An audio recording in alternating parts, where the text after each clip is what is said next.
Alrighty, hello, all of you wonderful, wonderful people. It's your boy Rylion here, and I am bringing you all the action. I have Pino, who's going to be joining me. I won't be here for the entirety of the series. Nemo will be replacing me a little bit, but I will be here for production-wise. But you'll be enjoying Pino and Nemo here for this finals matchup for the lower division. We got Topside Gaming, we got Control Alt Defeat, also known as CAD or CAD or whatever you want to call them. All I know is that both these teams are the top of the top for the lower division here. And Pino, how you doing today, my friend? I'm doing good. Thanks for asking. I'm excited about these games. We talked about it a little bit, me and Nemo. I've already put in my prediction down, and my prediction is going to be CAD. Cat, I believe I did my pick'ems yesterday as well on stream, and I did also lock in Control Alt Defeat as well. So CAD definitely have a little bit of high expectations. I think they're the favored ones in this matchup, but don't catch Topside Gaming. Don't think that they're not going to be able to sneak up on you. They made it to the finals for a reason.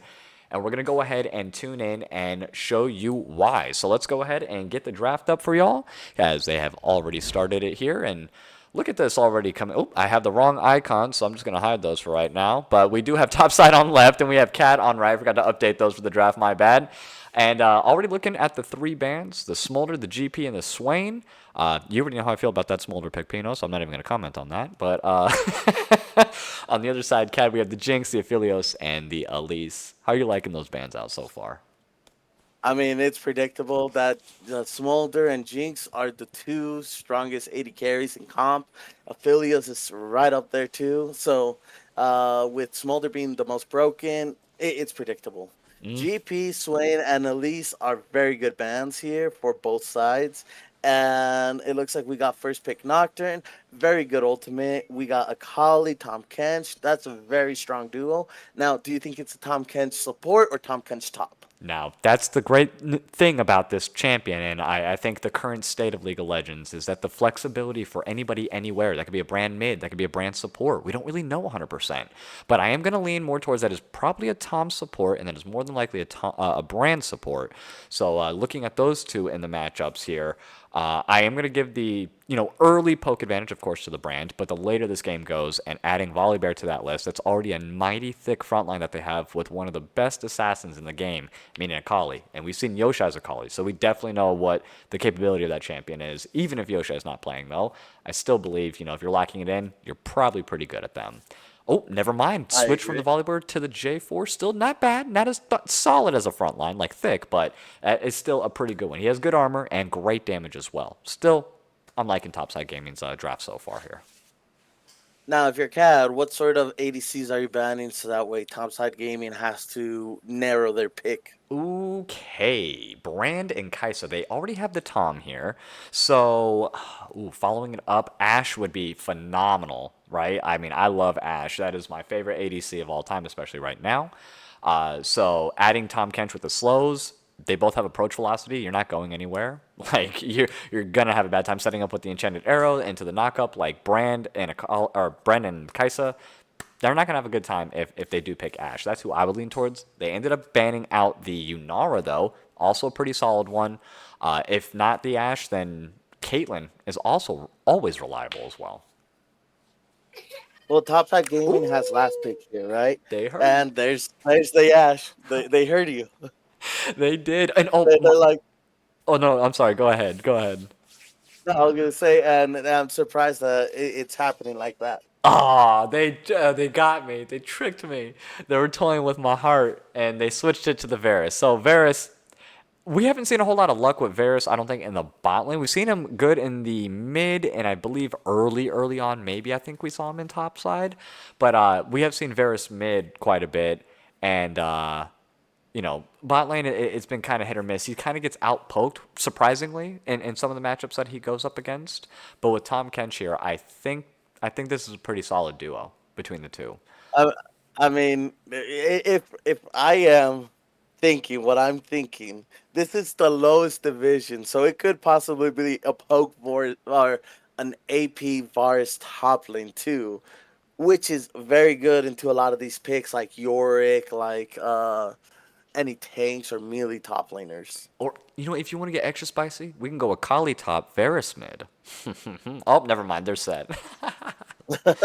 Never mind. I was gonna say maybe, but nah, they're hovering that. So I think what we were leaning towards from the beginning: Tom Kench with the Varus bot lane, J4 in the jungle, Akali in the mid, and it looks like we're gonna be having, yes, it is, that set locked in, guaranteed in the top lane, and for CAD. For the other side, control alt defeat. Oh, and by the way, my apologies. I forgot to give you guys the update. It's actually CAD Ice.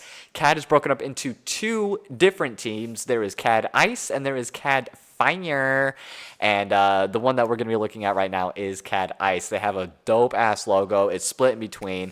It's absolutely amazing. Absolutely amazing. So You want to open let's. up predictions? Oh, yes, sir. I can go ahead and open up predictions. And I was going to ask you, who are you leaning towards for game number one here? CAD or Topside Gaming based off this game one draft? See, I would originally say Topside Gaming because that Tom Ken's J4 combo is just so disgusting. But they got to worry about this brand being able to burn out those tanks and being able to take care of those. So their front line is in danger of being burnt and not having enough tankiness to be able to survive this brand, especially with the Kaisa, Nocturne, and Oriana. Nocturne can go in, get that backline with Oriana ult, and there's all their damage. I agree. That Brand Ori is a very sick, nasty combo. That's a lot of AP, and just overall, Brand in general, you know what he does whenever that ultimate pops late game. It bounces, it has every proc, everyone explodes, and then you just burn for like 5 minutes after the ability ends. It's insane. The Leandries, the Yeah. Blackfire Torch. You know the combos. You've seen it. You versed it. You played Oh, on I it. do. Um, it's a little bit insane. So, and adding the Nocturne on top of that, like they have so much collapsibility as well. The Nocturne and the Kai'Sa being able to follow up and collapse in the jungle, or anything along those lines. If Yorick decides to go ahead and venture down towards the Grubbies, which I think that they're going to prioritize that because you do with Yorick, of course. Then maybe CAD does have a very early pick snowbally comp. But if Nocturne and Brand and Kai'Sa don't really get kills early, that's going to be a problem because they just fall off later in the game, right? Topside Gaming, they just Well, get better. here's the thing that you're not taking into consideration, though. They have such a great uh 4-1 split with Yorick, and Yorick can split two lanes with his maiden True. from top and bot while there's that 1-3 split. So I'm just over here like thinking, how are they going to play this out? Is it going to be this Yorick's going to be the deciding factor? Because they have the ability to apply so much pressure to Topside Gaming. And if Topside Gaming isn't responding to these side lanes appropriately, if they're just focusing on team fighting 24/7, they're gonna start falling off in gold, even if they're winning these fights. Yeah, no, I could say it's going to be a lot about positioning. It's going to be about getting these picks as well. CAD, we've seen them perform. They've gotten to the ending here. I believe they were completely undefeated, if I'm not mistaken. I can go ahead That is and correct. yeah, I was going to say I'm pretty confident they were undefeated in the lower division, and for good reason, right? They have the synergy, they have the communication, they work very well as a team. I'm very much looking forward to hearing their comms inside the middle of these games as well, getting inside the brains of these players here. I mean, we have Weeblord in the top, who has been phenomenal, by the way, in the top side. Pike Wazowski, I mean, Pike, we work with Pike. He's a college. We know how well Pike does and performs, right? And he prepares just like you. Like you guys got all your you got spreadsheets. You got 6 monitors. It looks more like a trading, like a stock exchange. But this is just for a regular tournament. It's crazy. And then we have Mapilo, of Yeah. course, Type C cable, and then Big Buddha himself, one of the top subs here. If you guys are sub, it's either Monstar, Big Buddha, or Saltiest around. Like it probably came from one of y'all. And I'm sure you yourself have also given a sub. I've seen your name come up a couple of times here. Um, But it's gonna be fun. And then on the other side, Topside Gaming, we have Combat Medic, we have Shikamaru, what's that say? Gasoline. I have no idea. And then La Capone 77. Like I'm not too familiar with Topside Gaming. We haven't really seen them streamed a whole lot, but they've made it this far. And if you can indulge me for a moment, what was their ending record for the bottom or for the lower league? Do you know? So Topside Gaming is 3-1. Three. Oh, If you look crazy. inside of announcements, Nemo ended up putting a whole bunch of descriptions of the game Thank you. of both teams. So he describes everything that has been happening. For instance, Control Alt Defeat has a weak side top side. So depending on which top laner plays, the pools are different. If TGS can take advantage of this and not let CAD spot lane snowball, there could be some hope for them in the series. This is an amazing breakdown, by the way. I am just reading it for the first time, so my apologies, guys, for that. But this is actually a very in-depth, thorough breakdown. If you're not part of the Discord, I highly recommend doing so. I don't think we have the exclamation point Discord just yet, but I'm sure we can go ahead and try to get that started as soon as possible here. If you go to our site, thearchiveslol.com, I can go ahead and pull that up as well and show you guys on stream because we have the pick'ems live. Like, there's so much work that Mega has done and a lot of folks have done here from TA to bring this to you guys, to bring this to the front. So let's go ahead and actually get that pulled up real fast here for you. There you go. And let me hide the in-game overlay. There we are. My bad. So those are gone. But here's the archives LOL site. I absolutely love it, and every single time it just gets better and better. Here's the round 3 pick'ems. Oh, I thought I had saved. I guess I didn't hit save, so that was my fault. But that was for the upper division. We went to the lower division here. Oh, okay. I did save it for this round. So Control Defeat was my lock-in. I did have them in the first round as well, but Topside Gaming actually ended up beating the team, so ruined my pick'ems there, guys. But for good measure. Yeah, so lower division didn't have that many teams compared to the middle or the upper divisions for this split. But this is the round 2 that we ended up locking in here, and I'm 100% for this one. Oh, wow, look at that round 2. Ganked Goon, Eclipse AES, C22, and then we're just waiting for Yumi Doms and Big Backs, which is also playing tonight, if I'm not mistaken, correct? That is correct. Oh, my God. And, oh, I'm seeing here we have something brand new. It's the About Me page. La la la la la. Let's venture on over here. I didn't even see that. I mean, damn, I'm blind. All right. I was about to Ooh. say, Let's take a look, Pino. What do you want to click on? What do you want to see first, my friend? Oh, there's the let's Discord right see. there. Well, Shaboomy. And the Twitch. I was gonna say there's the Discord, Twitch, Look at that multi-game community. This what we is offer. amazing. Yeah, Look at this is our story here. I'm enjoying the look of it. Founded in December. Here, I'm gonna read it. I'm gonna read it like a eulogy. Let's try it, or not a eulogy, because I think that's sad. But let's read our story here. Founded in December 2025 by Judgment, the Archives began as a small competitive community with a shared goal to give players a place to compete, improve, and connect. Since then, it has grown into a multifaceted competitive hub hosting structured leagues, live produced broadcasts, and a growing roster of programs designed to serve players at every level.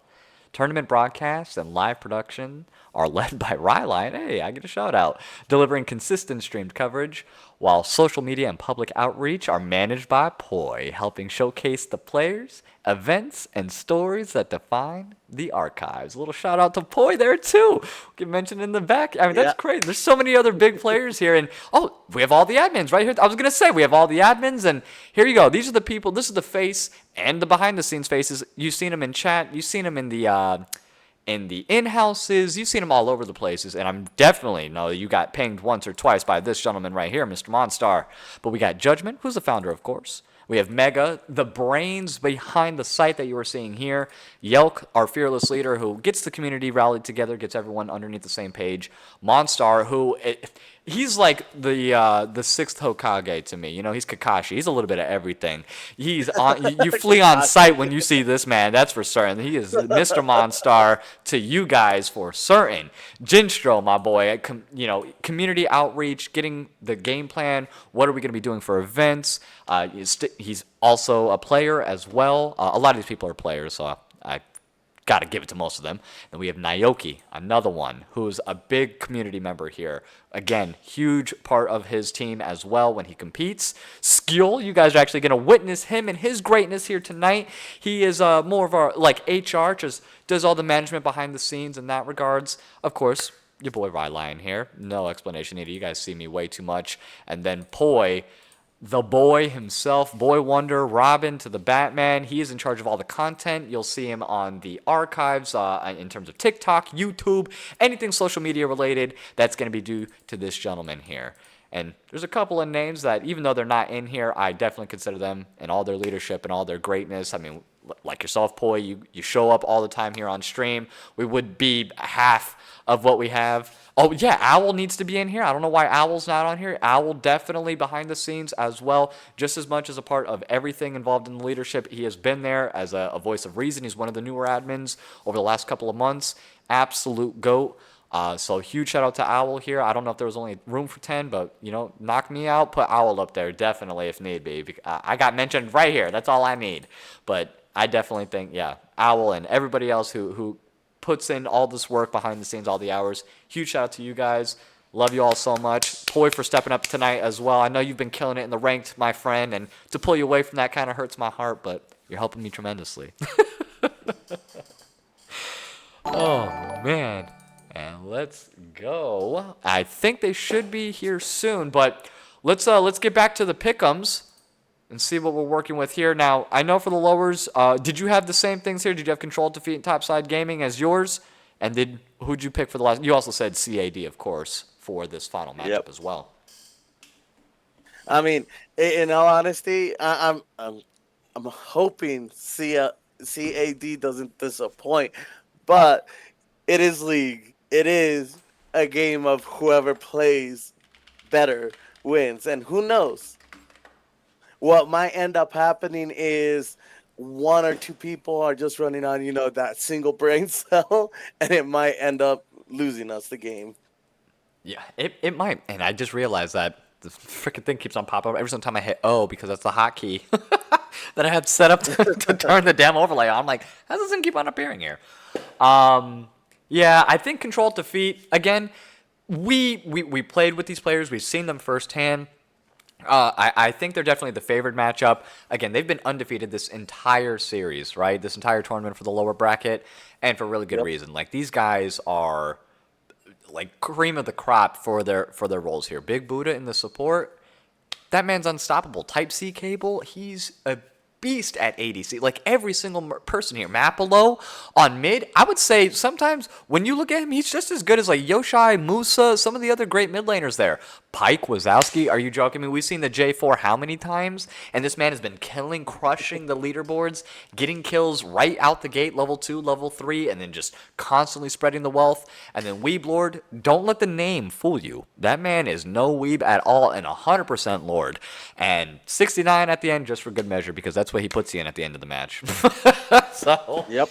it's crazy. Like they definitely have a hard matchup going into Topside Gaming or going into CAD here tonight. Topside Gaming has, but I don't know. I feel like Topside they're gonna get the first blood. I feel like game number 1 where they're gonna come out the gate swinging hard, and I feel like they're gonna lead the series 1-0 just off of pure like just spite and like we're the underdogs here technically and we're gonna prove you all wrong. So I expect an Well, upset let's of go some back. sort. Let's go back to that draft because I'm over Oh here yeah, yeah, thinking, yeah. okay, all right. So I'm looking at this and I'm just like, there's three factors Mm. in this game in particular. There's three factors that is going to make it or break it for these both of these teams. First one, top lane. Whoever can get that little bit of edge top lane will dictate the top side of the map. Jungler, whoever can get to their level 6 first and start impacting the map is gonna be, very huge this game. We got the support ADC. I think they're both really good. They're both even. We got the poke versus the all in team. So it's really just gonna depend on how long bot lane goes without killing each other. Yeah, and like you And then said. Oh, sorry. Go ahead. that mid lane is the third factor that's going to come into this play. If Akali can get ahead and then start pushing her lead in all of the other lanes, then it's GG for Cat. That, yeah, that could be rough. I want to mention. I want to go back to that top lane matchup, like you were saying. It's whoever can get that edge out. And set early on, he definitely is a bully into York. York doesn't really come online until he has like his first item, maiden. So like he's got a really really rough 1 through 6. Set right at level 1 is a problem. And every single level after that, between level 1 and 6, he just becomes more of a problem. So I definitely think York is going Agreed. to be in a little bit of an issue, a little bit of a problem state in the early parts of this game. And Nocturne, unfortunately, unlike his counterpart J4 on the other side, he has to wait till level 6. He has the ability to gank early. He just has like no hard CC. Yeah, if he's able to hit the Q, he gets the speed boost towards the person. But J4 able to show up, get the flag. He gets the EQ combo that's knocked up right there. You're stuck for a little bit. Set can go ahead, boom, pull you into him. Like there's a whole lot more setup that they have for Topside Gaming for that level 1 through 5 early gank potential than CAD does until level 6. Level 6 is when it kind of turns a little bit, and that's when Nocturne is going to just be straight up ulting anybody and everybody that he wants. You keep cutting out. Oh, I'm sorry. Can you hear me okay? You just cut out completely. Oh, can you hear me okay? Yeah, there you go. Okay. You cut out for a My good bad. minute right there. Oh, I hope not. That sucks. All right, that makes me a little bit nervous. So everything hopefully should be back. But yeah, so again, I just think Cat is going to have a little bit of an issue until level 6. So they're going to have to play safe. They're going to have to play, turtle a little bit. And if Topside Gaming can get ahead early, I don't know. They might be able to just to run away with it with this draft. So draft number 1, I'm going Topside Gaming here. Game number 1, I'm going CAD. I've already put my points there, so we'll see what happens. Absolutely. I might go ahead and do the prediction. I'm going to restart the prediction just to go ahead and get it back up and running here. 10 minutes came and went. I definitely didn't think that we were going to be this delayed. So I'm going to return the points for right now. I'm going to restart the predictions for you guys. So hold on 1 second. And CAD versus Topside Gaming. CAD will be on red side here, and Topside will be on blue for game number 1. Now Nemo is pulling up, so he should be here very shortly once the game begins, and he'll be replacing Rylon. Yep. I will be taking a step back. I'll just be in the background doing production for this matchup here. But we are going to go ahead. We're going to cut it to a short little intermission, though, while we get ready for the in-game here. Go ahead, let your predictions be known. Everything there, spend those channel points, but do not go anywhere. Your boy Pino and Nemo will be right back.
Alrighty, everybody. I am here. I have made it. Thank you, Rylion and Pino, for covering for me. But we're in game one, grand finals. Topside Gaming facing off against Control Alt Defeat. And for anyone who missed the draft, Pino, you want to go ahead and take us through these teams? Take us through kind of what we're looking at? Yeah, so we have I'm just gonna say set for the top lane. We got J4 for jungle. We got Kali in the mid lane. We got Varus as AD carry, and we got Tom Kench for topside gaming. And for Cad Ice to be exact, we got Yorick in the top lane. We got Nocturne in the jungle. We got Oriana in the mid lane. We got Kaisa as AD carry, and we got the brand as a support. Yeah, man. And you know what's so interesting? And I was looking at the drafts and I was thinking this. Uh, Topside Gaming kind of took some picks away from Control Alt Defeat. Weeblord's a big set player. What's his name? Big Buddha is a giant Tom Kench player, and you gave Gasolus his not one trick, but he's very, very good on Akali. So I'm excited to see how Topside Gaming looks. You know, taking some picks away from Cat in game one, but also playing stuff that they're comfortable with. This set screams, "Hey, I want to beat you in lane. I want to give you, I want to 1v1 you." That's what set does. Yep. That's what set is, and I'm excited to see how they can kind of push that advantage. One thing I was interested in. What are your thoughts about this Kaisa brand bot lane coming out of CAD? Kaisa's not really a pick you see too often, and you have to have a very specific comp to get the Kaisa rolling. Well, and that's what I was thinking about when I was, talking about which team has the edge. We have three things that are gonna dictate the game. Like I told Rylan, we got the top lane, we got the jungle, and we got mid lane. This bot lane, yes, it's gonna solidify it a lot more. But I think the three lanes that we're gonna be mostly looking at is gonna be the top lane, jungle, and mid lane. Yeah, 1000%. And one thing that I was also thinking to follow up on your point, Topside Gaming's jungler is probably I would say one of the weaker links on their team. I'm curious to see how he can go up against Pyke, who I mean it's pretty unanimously regarded is the best jungler in the lower division. Especially when they give him this Nocturne, something that once he hits 6, he can be so active on. I'm curious to see how Shikamaru can kind of work around that. And do you know anything about this Jarvan into Nocturne matchup? Things that they both can look for, taking advantage on the other one? So yeah, that's exactly what I was about to say when it comes to advantages. We got J4 who has a very good gank potential early on. And with Oriana, getting that lane power early, you see it right here.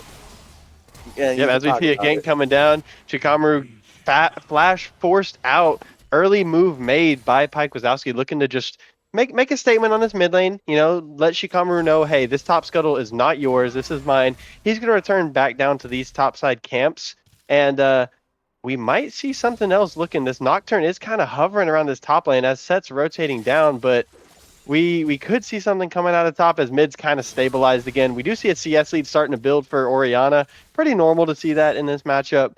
Mapalo, one of the better mid laners that we do see in the division, if not just the best mid laner that we see in the division. The mid jungle synergy for CAD for Control Alt Defeat is pretty something pretty crazy to watch. Coming out of a lower division team, they play it really well. I know they've been using the coaching tab quite a bit. They got some team coaches coming out. Shout out to I think it's Hijalti, who's been helping them out, and I know that's made a difference in the way that they've played. With Nocturne Oriana, it's a kind of a combo we see a lot. It's a pretty potent matchup with the mid jungle synergy. If you're a Kali Jarvan, how do you kind of match that and play into that?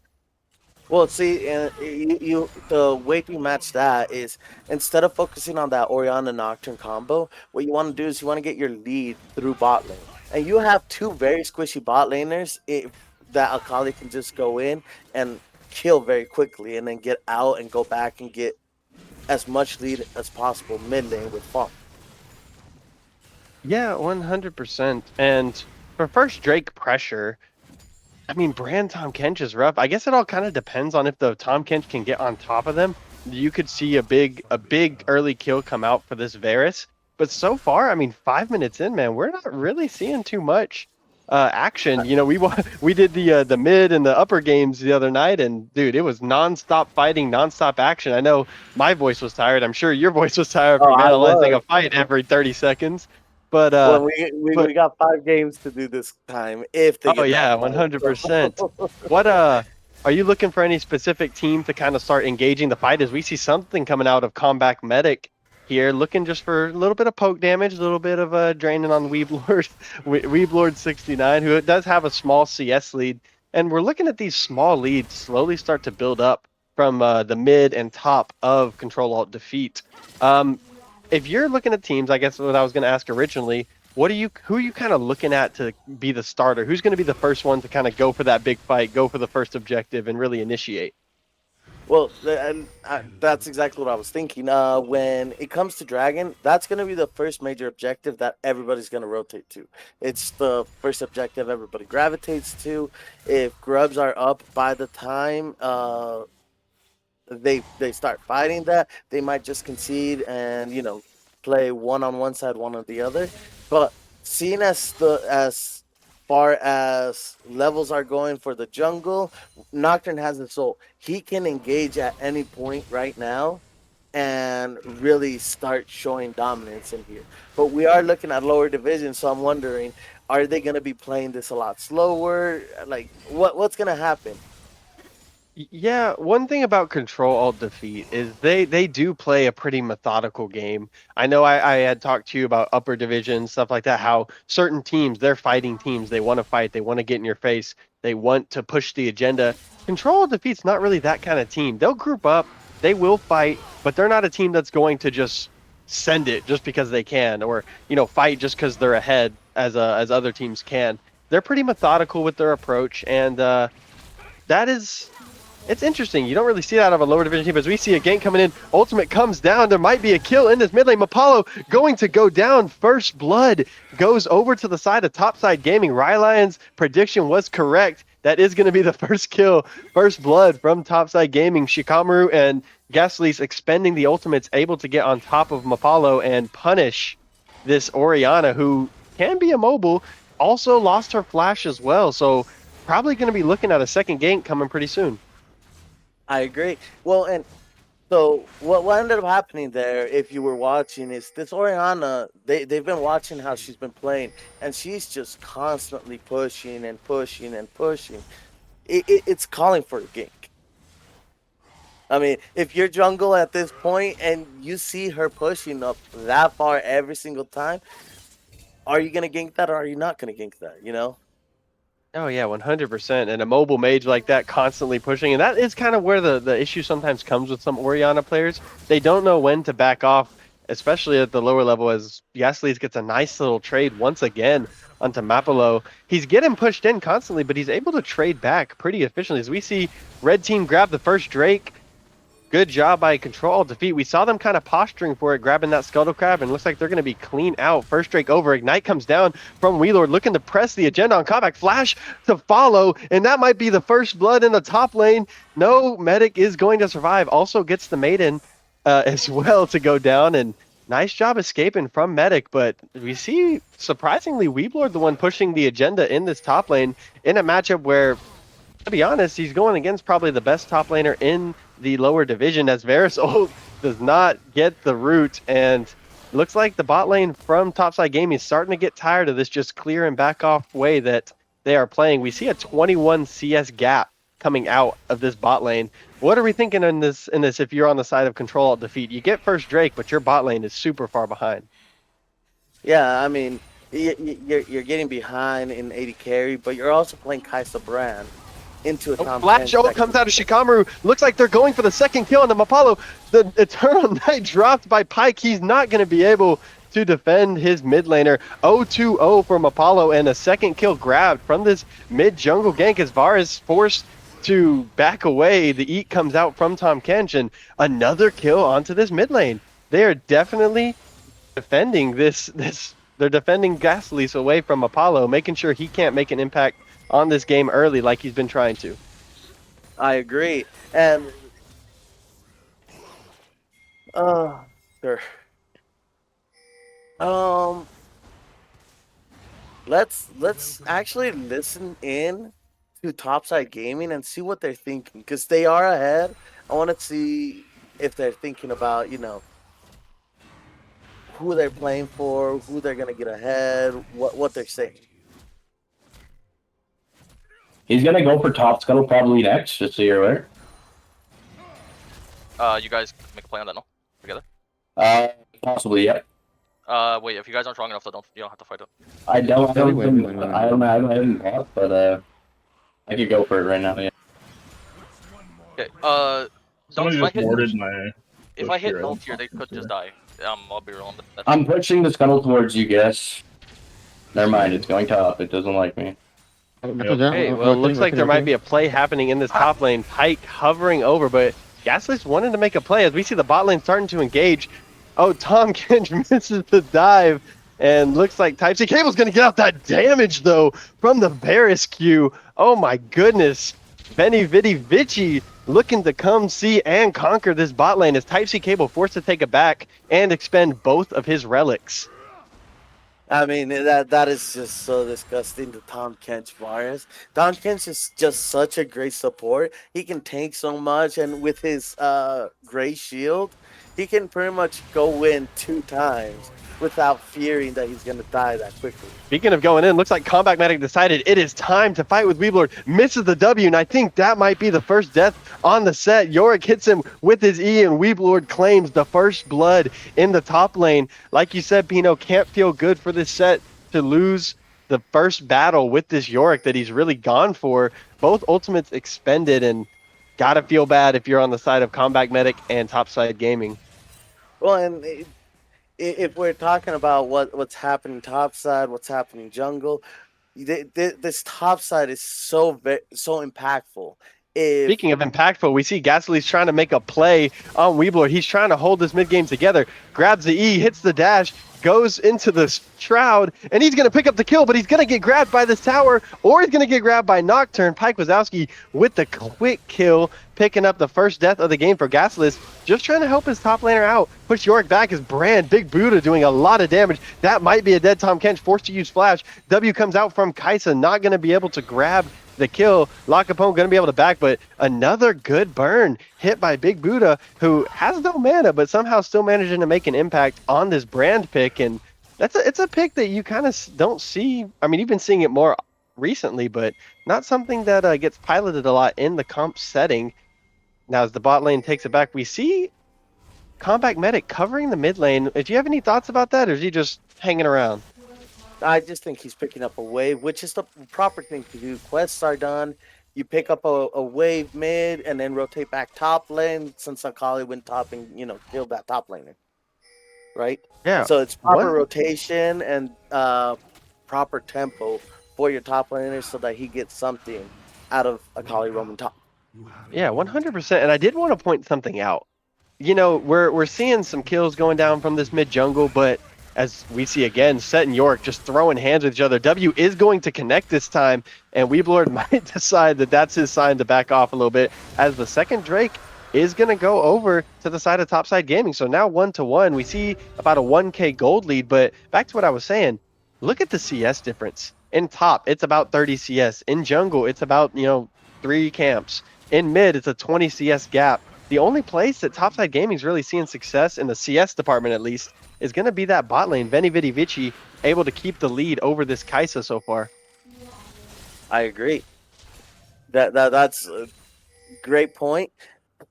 And if we look at the goal difference between each lane, we see a fight maybe going down up in the top lane. No. One thing I do want to do is, as this Herald is coming up, I'd like to take a listen in to Control Alt Defeat's comms and see what they're kind of thinking going into this. I agree.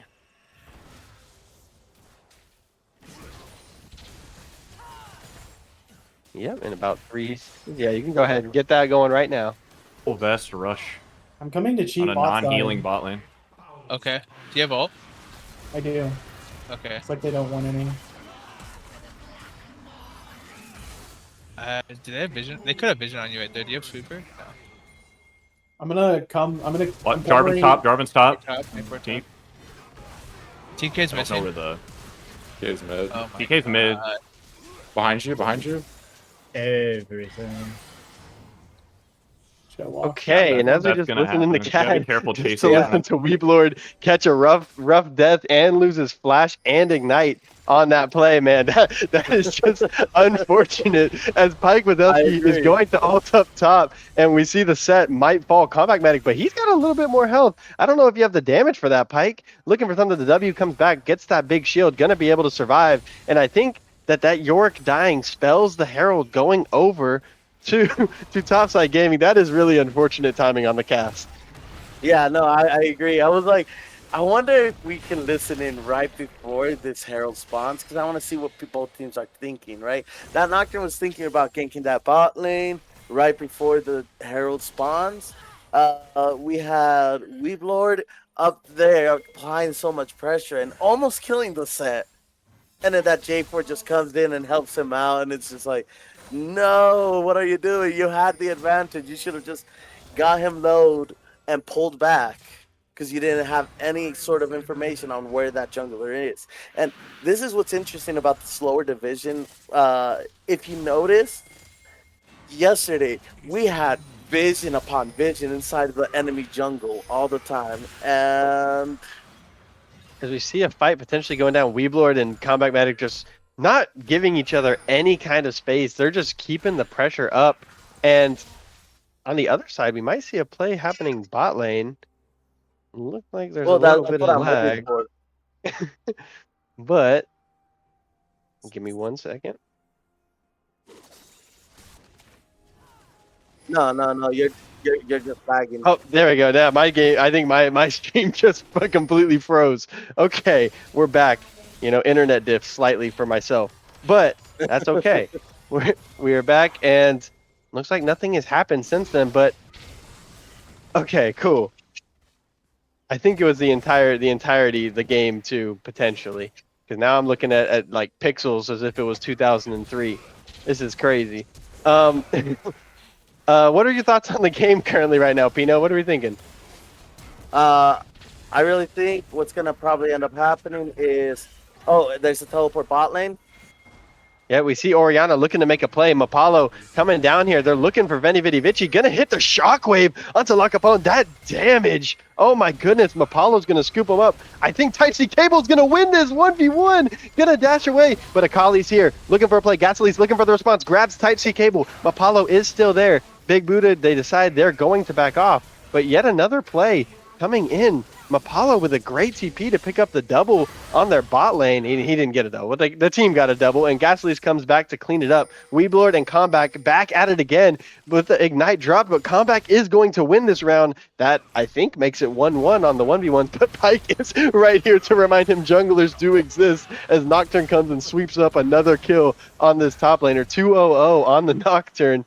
Rough one for the side of Combat, who finally got his 1v1, and turns out it wasn't actually a 1v1 after all. Well, on the other side, Gatsby hits a nice Eon Buddha, grabs the kill for his 4th of the game. Man, lots of action in a really short amount of time. And That's exactly what I was about to say. It looks like they're finally ramping up their plays, finally. It looks like Tom Kench is looking for a gank mid. Same thing with Jane 4. We'll see if that Ori gets picked off. She's stepping up and flirting a little bit too much with that bush. Yeah, no, this next Drake is coming up. This will be the second for either team that gets it. Rift Herald is going to be dropped in the mid lane, as it looks like Shikamaru just decides it's time for him to do Drake while they drop this Rift Herald. He is on Vision. They do know he's here. He has no team support. I don't know if this is where you want to be on the Jarvan. Here comes Tom Kench and Varus, but Pike let his blue buff reset. That is unfortunate. Gonna back out, and then Sweepers the wards at the bottom of the river, but doesn't get there on the Drake. But now we see 4 members of Control Alt Defeat here on this Baron, on this Drake. Looks like they are going to contest. So we're looking for blue team steals the Drake. Topside Gaming. What a play by Shikamaru. Drops down on the Pike. He falls to the Nocturne. Nocturne's on a killing spree. Akali over the back. Grabs the kill. Grabs a double kill on the Kaisa. Still going. Looking for a triple. The knockup coming from Tom Kench. Gonna grab it. And on the run is Pike Wazowski. Mapalo grabs the kill on the Veni Vidi Vici. And looks like the Oriana's going to survive. So is the Nocturne. Ghastly's not able to keep going, and that's a good fight. That's 2 for 2, and you get the Drake if you're on the side of Topside Gaming. Yeah, no, that was wonderfully done.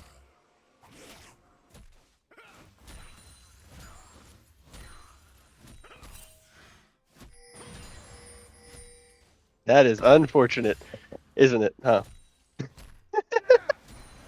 No, you're all That's good. fine. Oh, good. Man, my bad. That one's on me, coach. That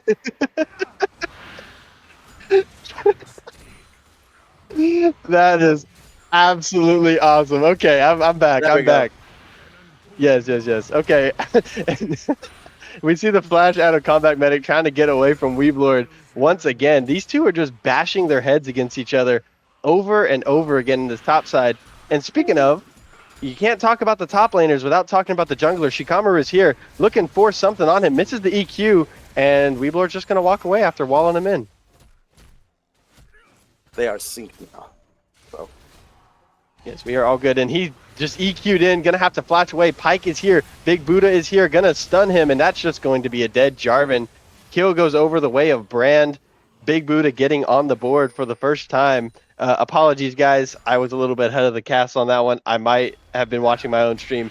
That's unfortunate. But we're back. We're moving. As the Nocturne ult comes down, the fight goes down in top lane again, and that might just be a dead set. Weeblord going to pick up his second solo kill, as the Tom Kench might be going down too. Type-C Cable picks up Veni Vidi Vici in the mid lane, and down goes La Capone. That is just going to be a 4 for 0 for the side of Control Alt Defeat, who's now opened up a 5k gold lead. Not looking great for the side of Topside Gaming, but there is a saving grace. You still have this Akali, who is absolutely massive right now.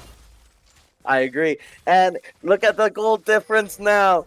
Oh my gosh, we got items completed. We're 2 items completed mid. We got 2 items completed for the other mid. I mean, if you look at the goal difference, it's phenomenal. Flash comes down from Ghastly. He's looking to make a play on Apollo, forced to ult away as the Nocturne is coming. Big Buddha is on the way, doesn't have the ultimate up, so Pyke not really able to chase. Ghastly's going to get away, but does expend Flash and has to expend the ult as well. Can't feel good for Ghastly, who's looks like he's just trying to make plays happen for his team. He's pretty much the saving grace for his team at this moment. So if you're on the side of Topside Gaming and you got your third Drake potentially coming up in 2 minutes. What are you kind of looking to do? What are your goals here? Right now, what you need to look for is you need to get those towers and mid lane turrets out of the way. You have 4 plates bot side for Topside Gaming, and you got one plate for top turret. They're so close to being down, both top and mid, and you want to get that pressure. Without that pressure, you're not going to be able to do much around the map because you're always going to be responding to those waves that are crashing into your tier 2 turrets. Yeah, 1000%. And as we're moving forward, I even saw Control Alt Defeat was kind of posturing towards the Baron side for a little bit. I thought they might try and pull a sneaky 20-minute Baron, but not really going to be looking at that. Big Buddha hits the nice little stun on La Capone, keeping him back. But we might see a fight going out. Jarvan EQs and then jumps onto Weeblord 69, who's going to blast cone away, pull back in by Combat Medic. That might just be a dead... Oh, that's a dead Yorick. Shikamaru grabs the kill. Pyke Wazowski ults back in. Type-C Cable picks up Combat Medic. That's a 1-for-1 currently. But La Capone looks like he'll be next to fall. Varus Root comes down. That is a dead Tom Kench. Pyke Wazowski on a rampage, picking up his 5th of the game, I believe that is. And there goes the Baron. We were just saying they're posturing for it. There goes the Baron with 42 seconds left on the next Drake. This could just be Baron and second Drake for Control Alt Defeat. I mean, Control Alt Delete is waiting for them to engage on them before they go in. Topside Gaming is just pulling the gun on these fights a little bit more. And look at Topside Gaming. I mentioned those towers. Akali's starting to do some work on those towers. Let's see if we can get some more team on those. Now, I am looking for a 1-4 split. Let's see if they decide to do that or if they just go with the classical 1-3-1 split.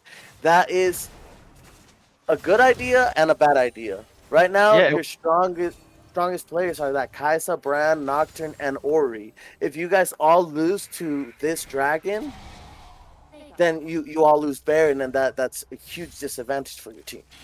One thing I would like to do as Control Defeat takes this Drake, I would like to listen in on Topside Gaming, kind of see what the comms are looking like over there, and get a good listen in.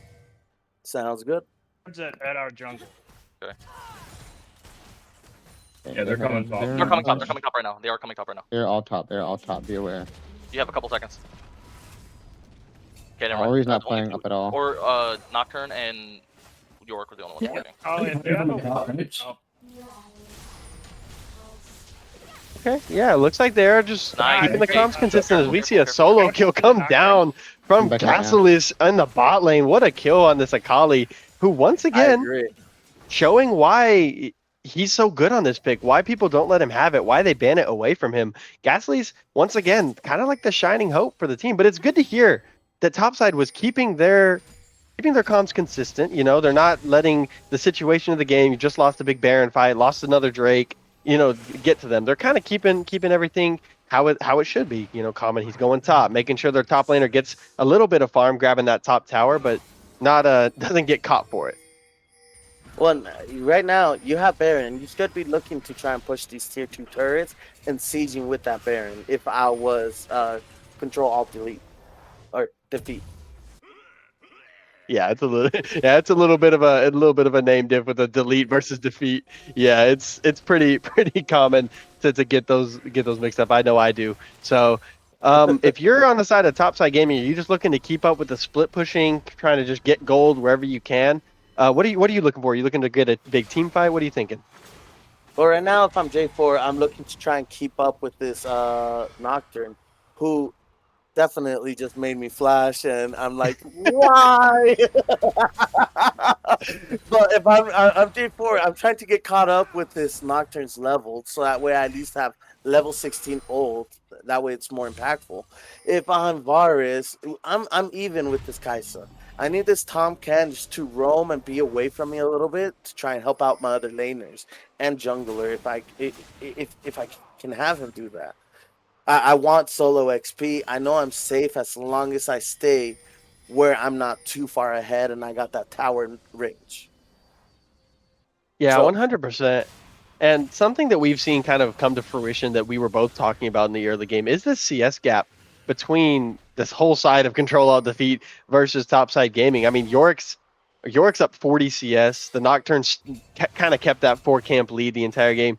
Now Mapalo still has his 30 CS lead despite Akali being so fed, 7-1-1 on the Akali, but I can't really. I like the way that Control Alt Defeats play this. They kind of knew, hey, we're just going to keep farming. We're going to stay consistent. We're not going to let this team fight us our way out of farming. As we look at another fight potentially happening, the trap does come down from Weeblord, looking for the fight on Combat Meta. Down goes the Maiden. The wife is there. Hits the big W into the ult. Nocturne is here once again, and down goes Combat Medic. Weeblord picks up that kill, and man, Pike Wazowski is having such an impact as La Capone does dash in, looking for the kill onto this Kaisa. Jarvan follows suit, picks up the kill onto the Kaisa. Down goes Type-C Cable. And like you said, that's big. Shikamaru picks up that kill, looking again, grabs the flash out of the brand, but on the top side, speaking of Topside Gaming, on the top side, you've got Pike Wazowski and Weeblord looking for the push.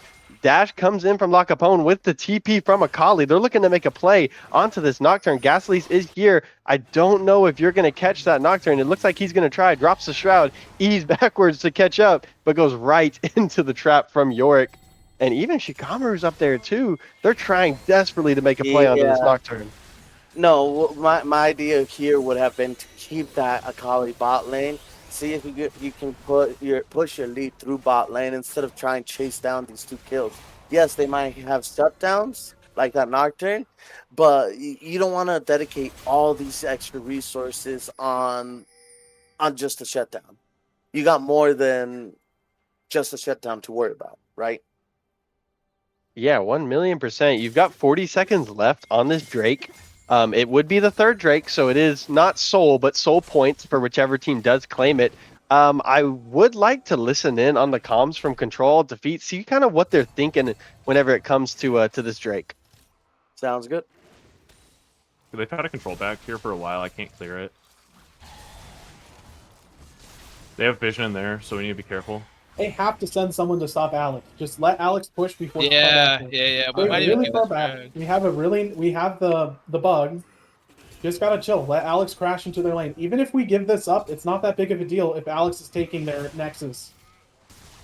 I doinked him. Yep, chill, throw shit at him and don't fight. Chill, throw shit at him and don't fight. Doinked him again. Hey, as we That's hear, fair. they're Them just again? planning on letting that what- York what- hit. I was Okay, gonna say, you what ready? is your You thought ready? process Keep here? going. Going in. Are they playing it correctly? Yeah, Oh, they no, had York it just- split, and now they're going to send it. Pike Wazowski going in onto this Jarvan, but he's going to be able to get away for a second next to Tom Kenchi. Not for long. Type C Cable grabs La Capone, and now he is in there like swimmer. The ult, the 3-man coming from Shikamaru, just going to get deleted. Weebler picks up the kill. Type C Cable ults in, and he's got a 1v1, and there goes Veni Vidi Vici. Triple V goes down to the power of Type C Cable on this Kaisa. Weeblord fighting, traps Combat Medic in. Pike is there as always. There's no way you can have a fair 1v1 if you're these top laners. And now just the two left. You've got Combat Medic, you've got Gasolis as this third Drake, Soul Point, is going to go over the way of Control Defeat. And man, it's a 7k gold lead, but it still doesn't feel like there's no hope on the side of Topside Gaming. Like, this Akali is huge. Feels like plays can still happen, and we saw there a big engage, just all your pieces weren't there yet. Oh, and he's gonna send it. Akali shuts down Yorick, but Pike gets the kill in response. Unstoppable 5-0-8 on this Nocturne. You know, he was teasing before the game, hey, you guys better ban the Nocturne, don't let me get Nocturne. Well, he got Nocturne and he's making an impact. I mean, there's just so much to talk about, so much things that went wrong. This set had to, yeah. Yeah, and Inko Shikamaru trying to steal again. It's a last-ditch effort. You saw the damage Mapalo's doing. Triple V is there trying to make a play happen, but not much really going to go down. It looks like Control Alt Defeat kind of has a control on this game. You know, funny wordplay, haha. But what are your kind of thoughts about that fight, everything that went down?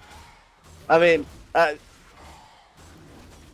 there's so much to go over right now that's happening, right? So, the Yorick split pushing is so huge. Like I said, that is going to be one of the biggest factors, top lane. Whoever can get that lead that they need will impact this game incredibly. And that Yorick got that lead, that Yorick is applying so much pressure on that side lane. And we got Jungle, who is making a huge impact with all of those ultimates. We got Oriana, who's just deleting people with her ultimate now. Like, those three were the ones that we had to be watching this game, and what a game they have performed. Oh yeah, 1000%, man. And you know, I don't like to be the guy, but I'm gonna be the guy here. You got to take a look at this bot lane, man. This Varus Tom Kench isn't working for you, and hopefully moving into game 2, game 3, they're gonna have an answer because Veni Vidi Vici is a really good AD carry. He is very good quality. As we see maybe something going down, La Capone taking a lot more damage, forced to flash away than he can give out. Yeah, I don't know about that one, Tom Kench. You just kind of get deleted. But this bot lane is just kind of having a rough one. And oh, here he comes again. Poor Combat Medic, not even able to step out of the tower. Gonna get the shield from the W, but there's 5 members there. Not much you're gonna be able to do. Type C Cable killing spree 6, 3, and 7 on the Kaisa. But man, the story's got to be about this Nocturne and the impact that he's made. Is they're gonna start pushing for this inhib and gonna potentially grab the inhib turret. They still got this Baron buff, but I think Varus might be able to clear the wave. Looking like it. Oh, Shikamaru, I don't know about that. EQing into the team, flashes back out, but now he's on the run. They wanted to go after him. They decided better against it. You know, maybe just play it a little. Now, This is what I meant by CAD being a little bit more of like a controlled team. I know you would.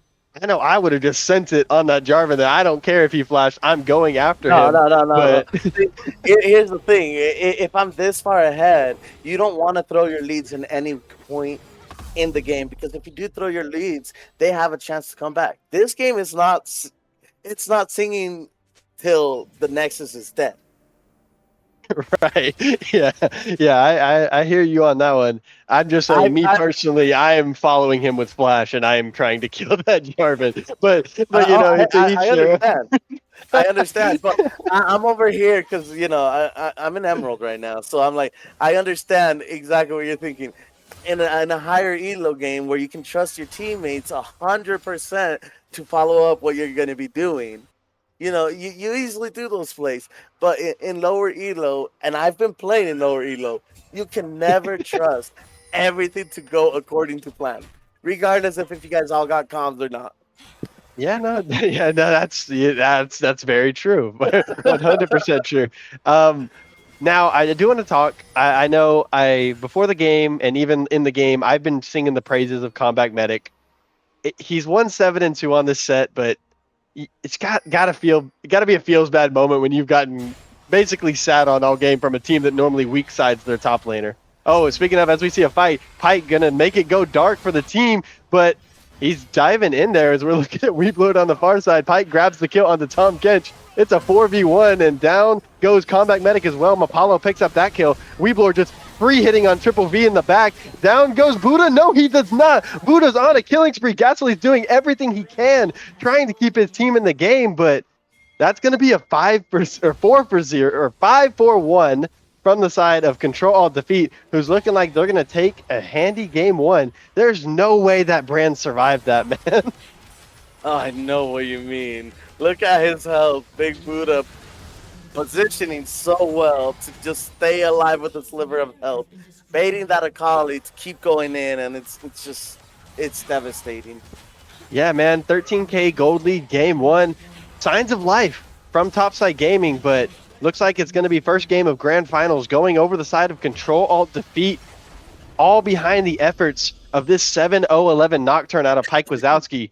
Man, what a game. What are your thoughts about that game one, and what are you thinking about moving forward into game twos and threes? Well, game one, you got to take into account Weeb Lord already has two of his picks that are out of this 5-game series, right? Yorick and Set, those are two of his champions that he plays. We also got Gas Lois. His best champ is out of the series. So we got to take that into account. Same thing with Big Buddha. They took out his Tom Kench. So that those are 2 or 4 very, very big impacting champions that Control Alt Defeat could have to be able to win this game.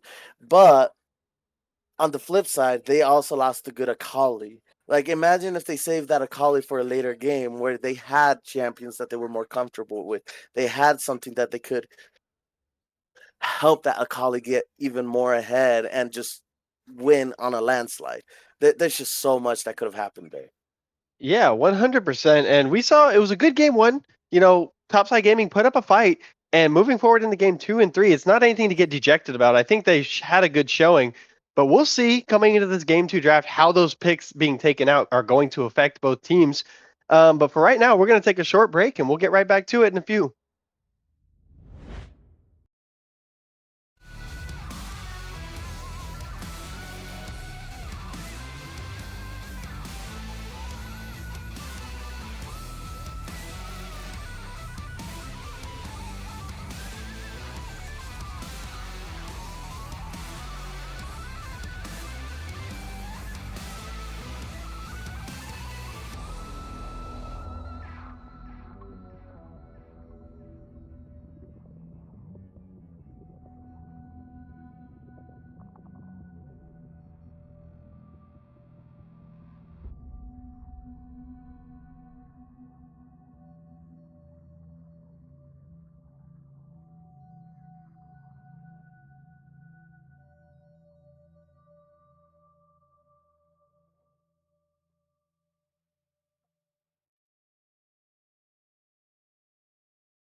All right, everybody, welcome back.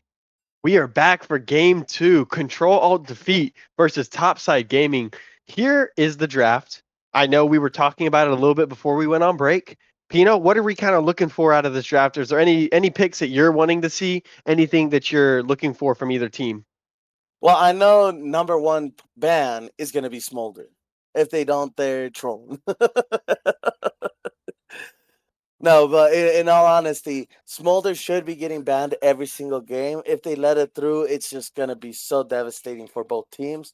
If you're first pick, you want to pick up that Smolder, regardless of if you're a very strong Smolder player or not, because he is broken.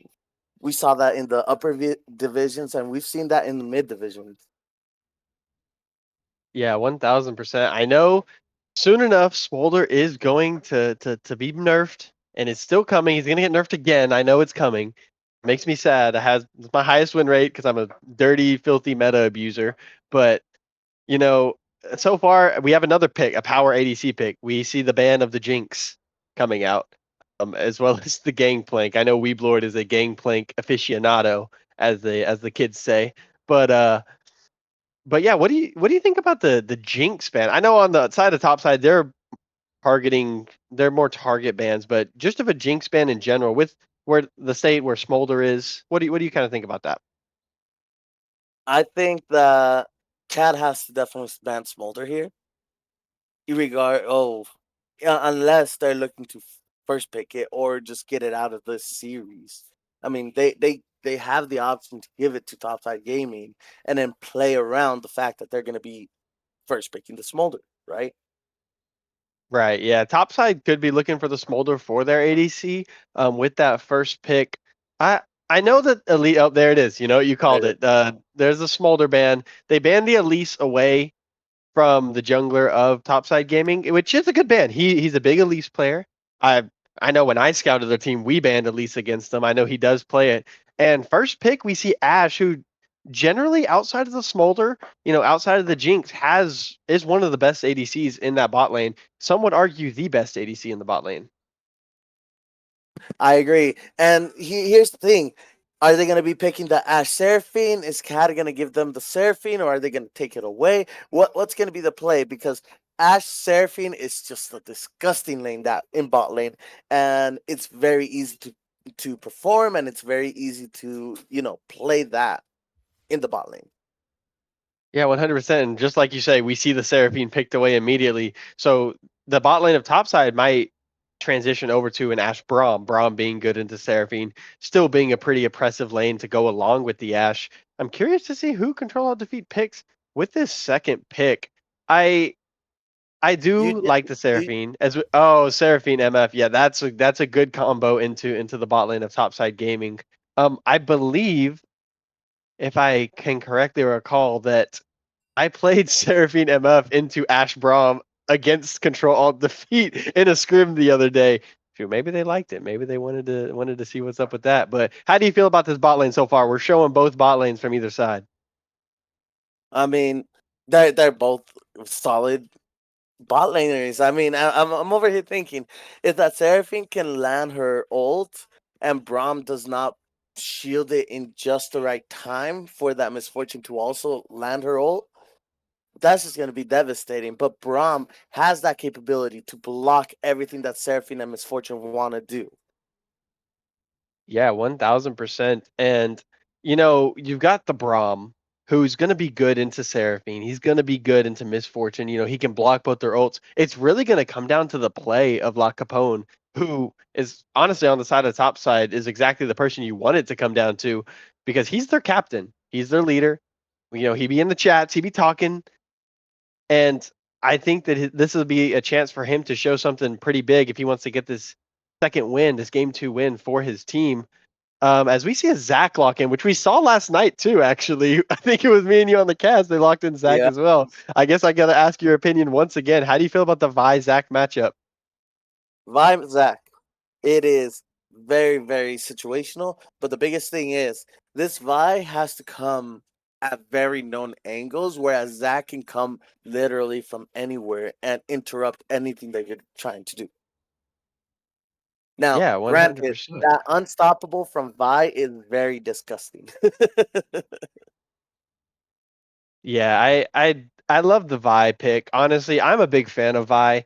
I think that she's really a good jungler if you know how to operate her. But I'm curious about the Zac pick, man. We I don't know. It looked okay. The team won, but I don't think it was because of the Zac pick. I think it was just with the Zac pick they did win. As we see the Xerath locked in, so I do want to say playing against Mapalo's Xerath, this dude is ridiculously good on the Shemp. I think he was like 12-1 with 10 CS per minute playing Xerath. He's a good Xerath. So I do like the Well, Xerath pick coming out of them. one here is something you got to take into account, right? We got Ash, we got Braum, we got Vi. You got everything you need to pick off that Xerath if you guys want to. That Xerath, if you leave him, and LeBlanc. So they have everything to pick off that Seraphine Misfortune and Xerath. So you need to start thinking here if you're on CAD's side. What am I going to be doing to help mitigate or help defend this Seraphine Misfortune Xerath? And to me, there's only really like 4 different options. You can put up the Mundo situation where Mundo can just split push and not be part of any of these fights. You can put up the Scion situation where he is unstoppable and that Braum, Ash, Ol, and Vi aren't going to be doing anything. But it looks like they are going with Sahin, which is also very good at engaging with Zac. So you have 2 champions that want to go in. You have champions on Topside Gamings that want to just assassinate a lot of those picks on Cat's side. And we also got the Orin, which is going to be able to upgrade Topside Gaming's items. There's just so much here that can dictate and make the game swing one way or another. The first one being if that Orin can play safe, stay alive versus the Sahin, they will have those items upgraded sooner, which will make them stronger sooner. If we have that Ash who can type perfectly and have that Braum peel for her just right, that Ash is going to be untouchable. That the LeBlanc can come in at any angle, literally, and that Vi can lock down a priority target. That is very disgusting from Topside Gaming. Now on Cat's side, we got the Seraphine, Misfortune, Xerath, and Zac Old combo, which is very devastating, very strong, and can possibly be the thing that makes or breaks a lot of these team fights. Because Topside Gaming wants to just get picks as much as they can, whereas CAD wants to fight front to back. Yeah, man. And the thing is, I am a game one Andy, but not for this time. I love Topside Gaming's draft. I love the LeBlanc pick. I love the Vi pick. Ash Braum is super oppressive. Ornn is just Ornn is just Ornn. He's gonna be able to ult. He's gonna be able to get in on the Seraphine, this Misfortune, these Xerath, these immobile champions. That Ornhorn is going to go crazy along with the Braum knockup. You could get knocked up 2 times in a row into a vial and then you're just cooked. There's a lot Yep. of engage from Topside Gaming, a lot of single target engage too. And if they can just blow up this MF, I struggle to see how CAD is really going to be able to win these team fights. I know Xerath will do damage. Xerath will do a lot of damage, but once you blow up MF, that's a lot of their burst, which with the MF, you'll have with the ulti, with Seraphine's ult, and even the Xerath to an extent burst. But I like this Topside Gaming draft. I guess all that to say, just I really like Topside Gaming's draft. And I do know against Pyke, we did ban the Zac every time we played him, so he is a good Zac. But what if I had to put you on the spot and I said, Pino, Martian's got the death beam pointed at Earth. You got to pick a side. Who are you going? Well, if I have no other choice than to pick one or the other, I'm going to vote for Cat. And you wouldn't go the lengths with me. I'm taking Topside Gaming, man. Game 2. This is the game. This is the draft. I love it. This looks like my autofill picks because I think I pick every one of these champions if I get filled into a different role. So I'm loving it, man. I'm all in on Topside Gaming this game. Bet all your channel points on Topside Gaming. I swear it's a win. Well, putting your guys' predictions, the prediction is up. And for right now, while we're waiting for spectator delay, we're going to go on a quick break. I'll see you guys on the Rift.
Alrighty, everybody, we are back. Game 2 of the Grand Finals, lower division. We've got Topside Gaming versus Control Alt Defeat.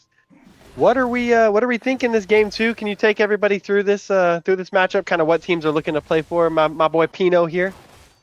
Well, first off, we got Ornn in the top lane, we got Bai in the jungle, we got LeBlanc mid lane, we got Ashe in the bot lane, and we got Braum as support. On the other side, we got. I always want to call him Akshan. I know it's Sahin. Sahin in the top lane, the Zach in the jungle, we got Zareth in mid, and we got Misfortune ADC with Seraphine support. And if I'm jungle, I definitely would be pathing bot lane because that's where a lot of the action is going to be this game.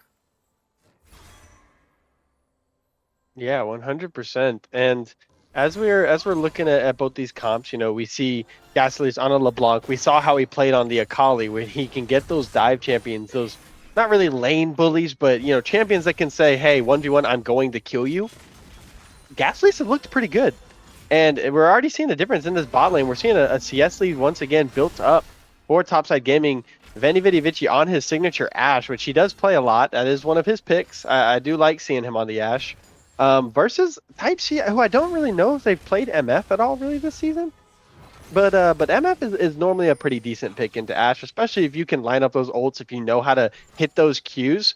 One thing I am seeing is a press the attack on MF versus the normal first strike, which I know is what I build, but I want to know how you felt about that. Wait, 1 second on that as we see the Ignite come down from Weedlord, looking for another solo kill, but Combat Medic gonna flash after and pick up the first blood of the game and the solo bolo.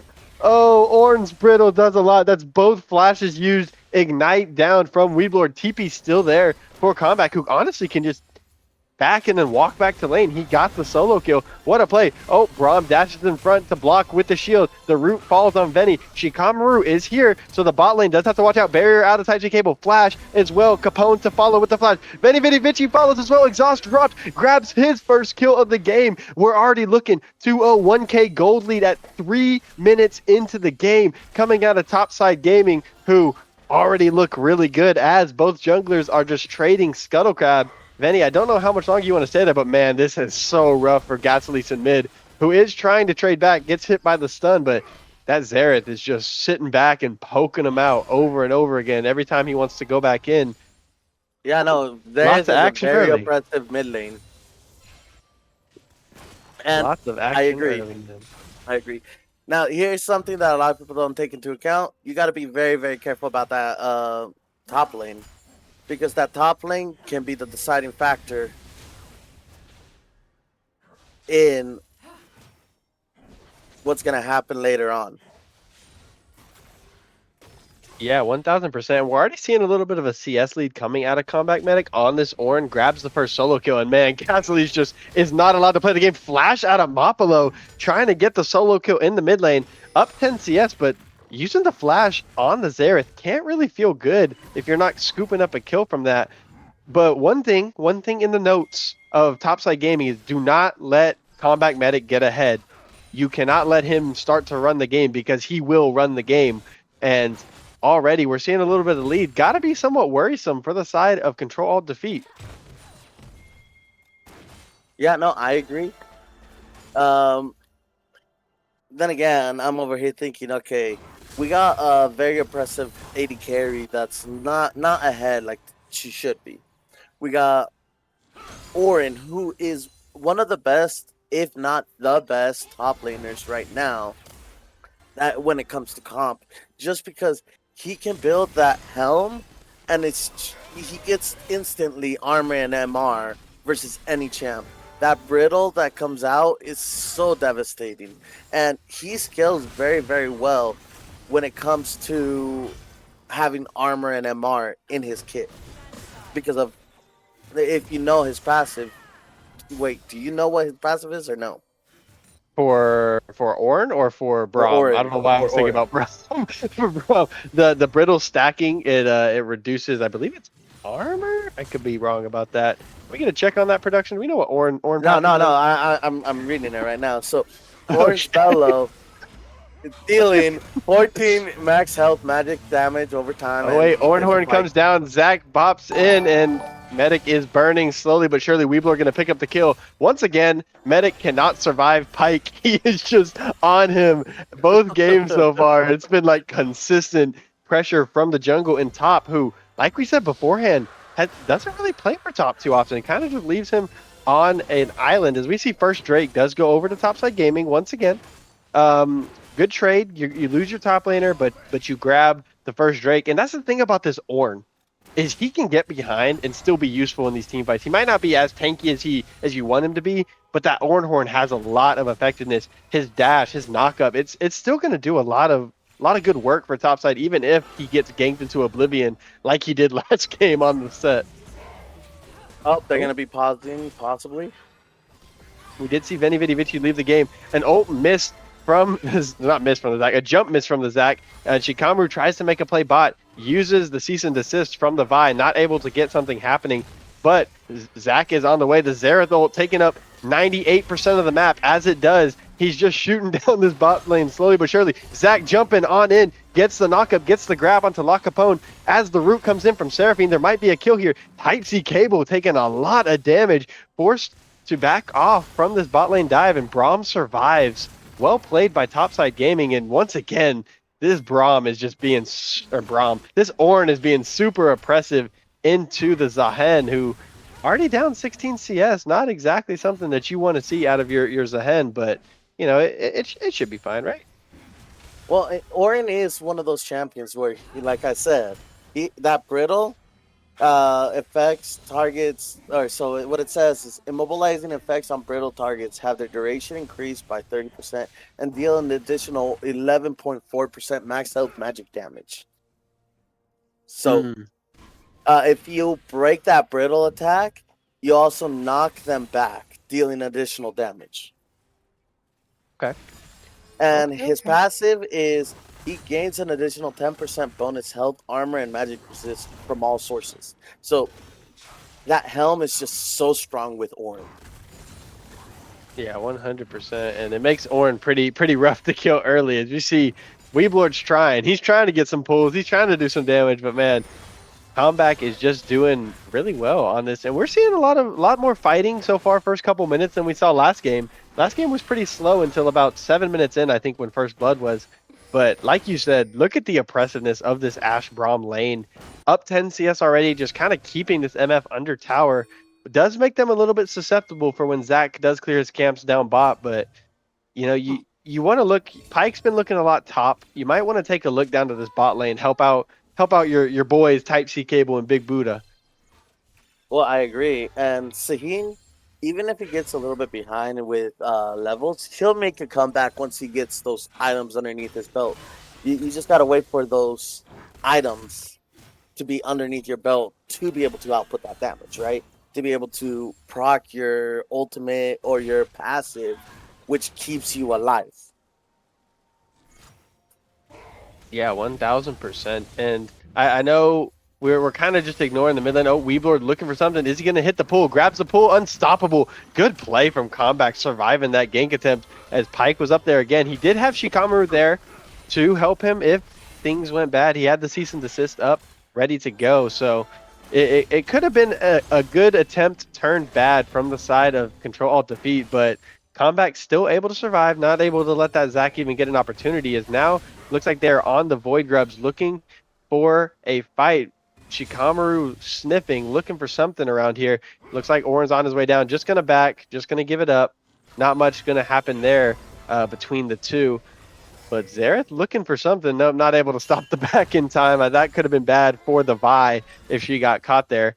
One thing I do want to do is listen to the comms of Topside Gaming. You know, they just gave up the grubs. Now I want to see how they're kind of planning moving forward the next couple minutes. Sounds good. This is my chance to play for bot if you guys are good. Yeah, we could. They're pushing up. We're Okay, letting I'm coming. what happen. I also have ult. He's gonna TP. I can TP as well. I can TP bot actually if I need to. Hey, Vi, when you get closer, I am going to ult. Okay. Now. Yeah, go for it. MF. Okay, Sorry. it's fine, it's fine. TPing. Already there. Hey, Careful. it's fine. Okay, we just take it. Yeah, we're good. Go for dragon. Nice. It's fine. Vi and LBU stick together no matter what happens. You guys need to link up. Yeah. If you guys want to go mid, you go Oh mid my together. goodness, that was a lot of action coming down. We Battle bounced it at the battle. perfect time. Yeah. What a play by King Beautiful. Rylai switching us over to that voice bot right there. Oh my goodness, I perfect know. timing. And we just saw a big big swing come out from Topside Gaming. Ornn grabs the kill up top, and we saw both bot laners fall. Rotation was being looked at by Mapolo, not able to get over to help in time. As Vi picks up a kill, you get a kill onto your Braum, which, not ideal, but hey, it's good. And your Ornn picks up another solo, now up 30 CS in the top lane. This game is looking pretty good. We see a 3K gold lead coming out in 12 minutes from Topside Gaming, who's making a statement in this game too, as Pyke just jumps into 3. I don't know how that's going to work. He does the ult, bouncing up and down, going to get stunned by that Braum passive. He's going to survive. He did not get the blue buff though. So, no, he did get the blue buff. Never mind, I am completely wrong. Good stun from Mapolo. Pyke following up, jumping in, gets the grab, the double grab, pulls them both together, and they're trying to get away. The flash comes out of Pyke to block the Vi from queuing away. Mapolo picks up his first kill, and Seraphine's going to get the second. Big Buddha picking up his first of the game. 5-3. As soon as we start talking about what Topside's doing good, they end up falling a little bit, but it's looking like there might be another solo kill brewing for Combat Medic. Weeblord down 2 levels and down pretty much half an item. He does have the cold though, and Mapolo looking for the kill on the Gasolis, who's going to be able to clear the wave. I don't know how long you want to stay there. Out comes the Zerathon, forces the flash. Is he going to survive? Zach comes jumping on in. Pyke Wazowski with his first of the game, looking pretty good on this Zach pick. And man, I might have cast or cursed the heck out of Topside Gaming. 3K gold lead reduced down to 1, and they just lost 3 lives. Well, they just lost their advantage that they had. And here is the biggest thing that everyone always has to discuss.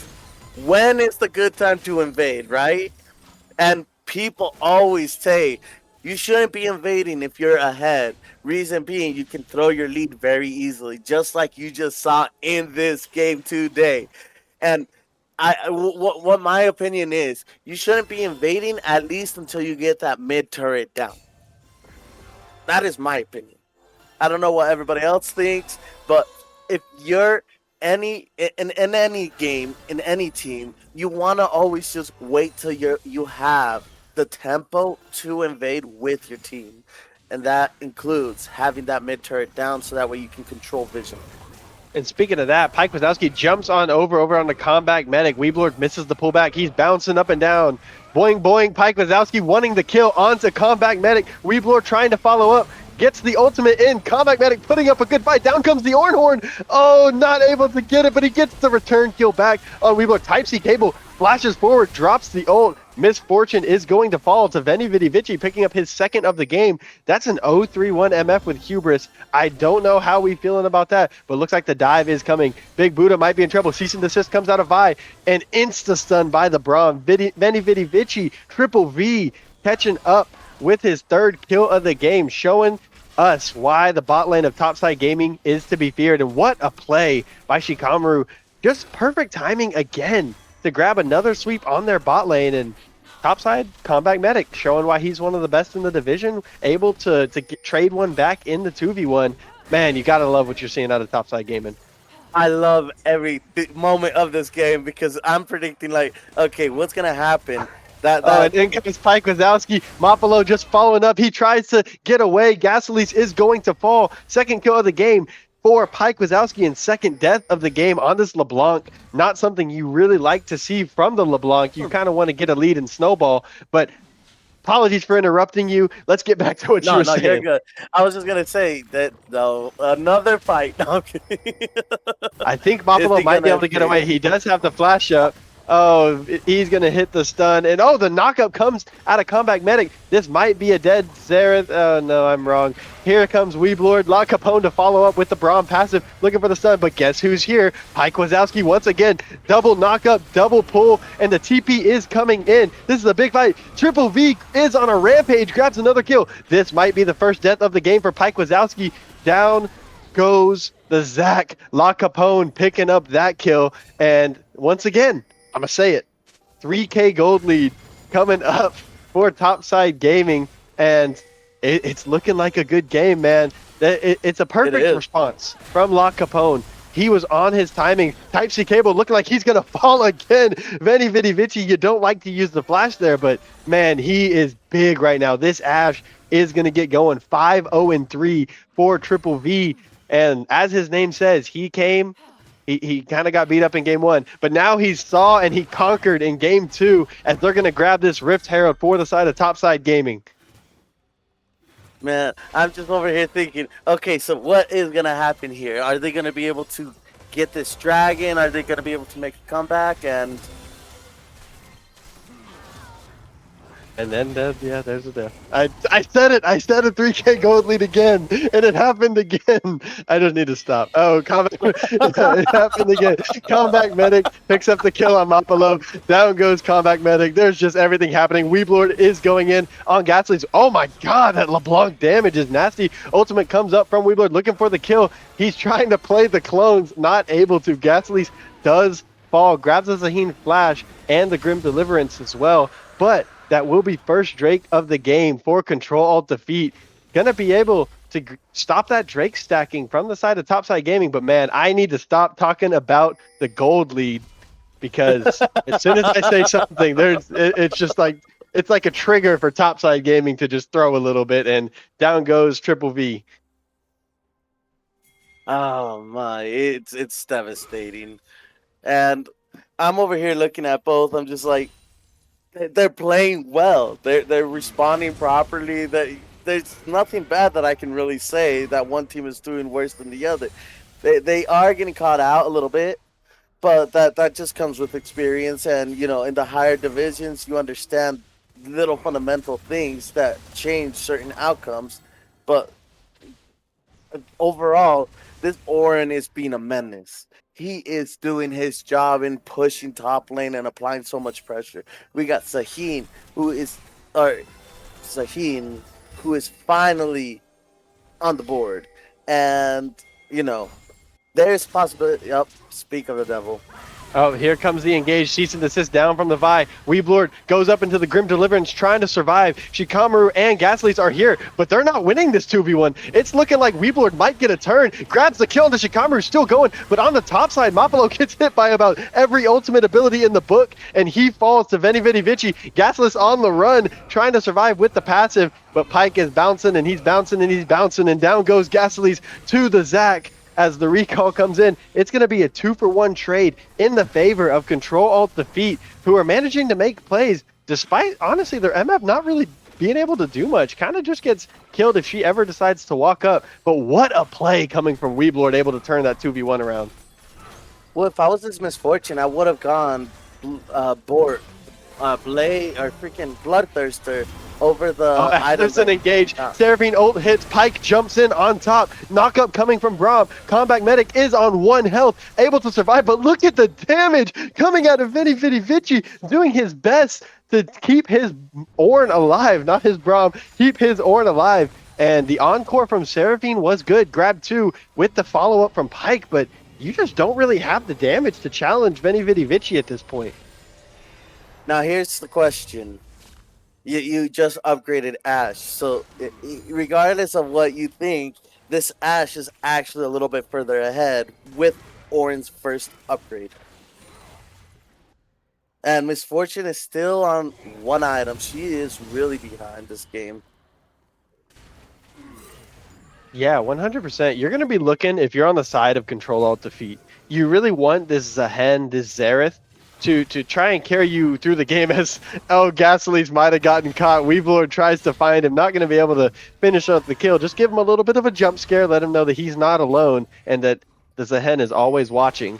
And so you're looking at the further side of Control Alt Defeat. You know, you've got this Zahen, this Zac, Xerath, so kind of your top side, funny enough, into Topside Gaming, that is doing really well.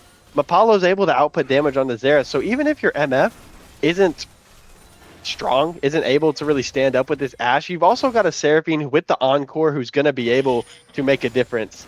So one thing I do want to do is I would like to take a listen into Control Alt Defeat's comms, see kind of what That's they're exactly thinking what I was moment. about to say. Let's listen in right now. They really want this tower. They're probably dropping Herald here. I could potentially. Yeah, they're you going walk for the mid? whole thing. Can we clear the way? Okay, If wave they cleared. step up again, I can TP to this mid. Okay. But I'm also just here. Okay. Okay. We're on top. Someone's I want to start. Welcome. Drag Yeah, drag no, can Drag's at 50. 50. Yeah. I'm gonna go get my Echoes of Helio. I have TP though. Oh, I got ulted. Oh, they're on Matt. Yeah, I'm Oh keeping my him. god. I'm behind him. 2 seconds. I'm healing map. Ah, it's not enough. We're on Ash. No, it's you.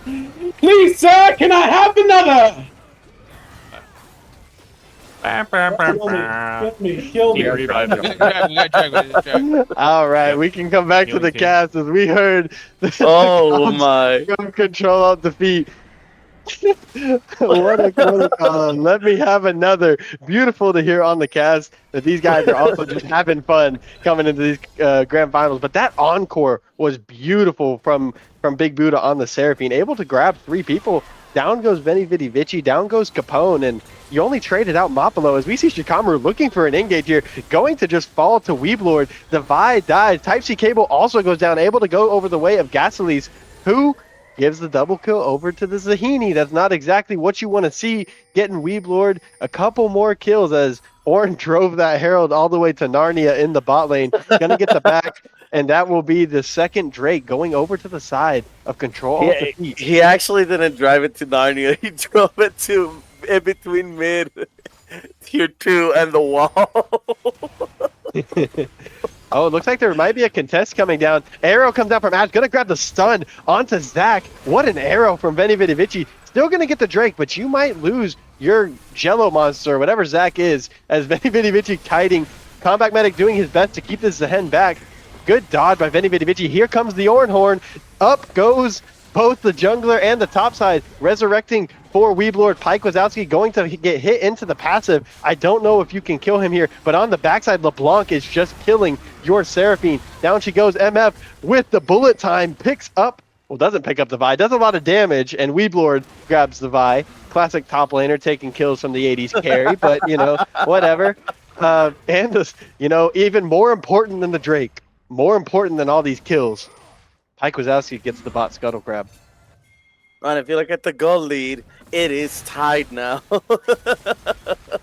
Just Speaking about. of that, Type C Cable is just, I'll be honest, man, he's along for the ride this game. He's getting he gets damaged by everybody. The LeBlanc hit him with one ability and took almost half of his health away. So man, it's got to be a feels bad game for Type C Cable, but you know, it's got to be feels good when you look up and you see an 8-4 Zahen, you see a 4-1 Zach, you see all the damage that Mapalo's able to put out. And once again, despite not having like as dominant of an early game on CAD, Mapalo's still up 40 CS. Oh no, well 50 CS if I could do math right.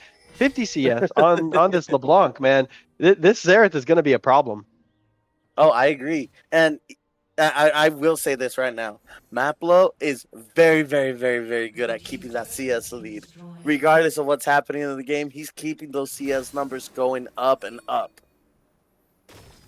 Yeah, 100%. And I mean, game 1 started off good, and TSG kind of fell off towards the end. I'm really loving the fact that in this game 2, I mean, dude, 16-16, 1K gold lead, 2-2 on Drakes. It's so even, and the leading factor that I'm not even gonna lie, the bot lane for TSG has been great, but man, Combat Medic has having a game as the Ornn Horn comes down, looking for Weeblord. Grim Deliverance going to come to get him out, but hit by the Ash Arrow.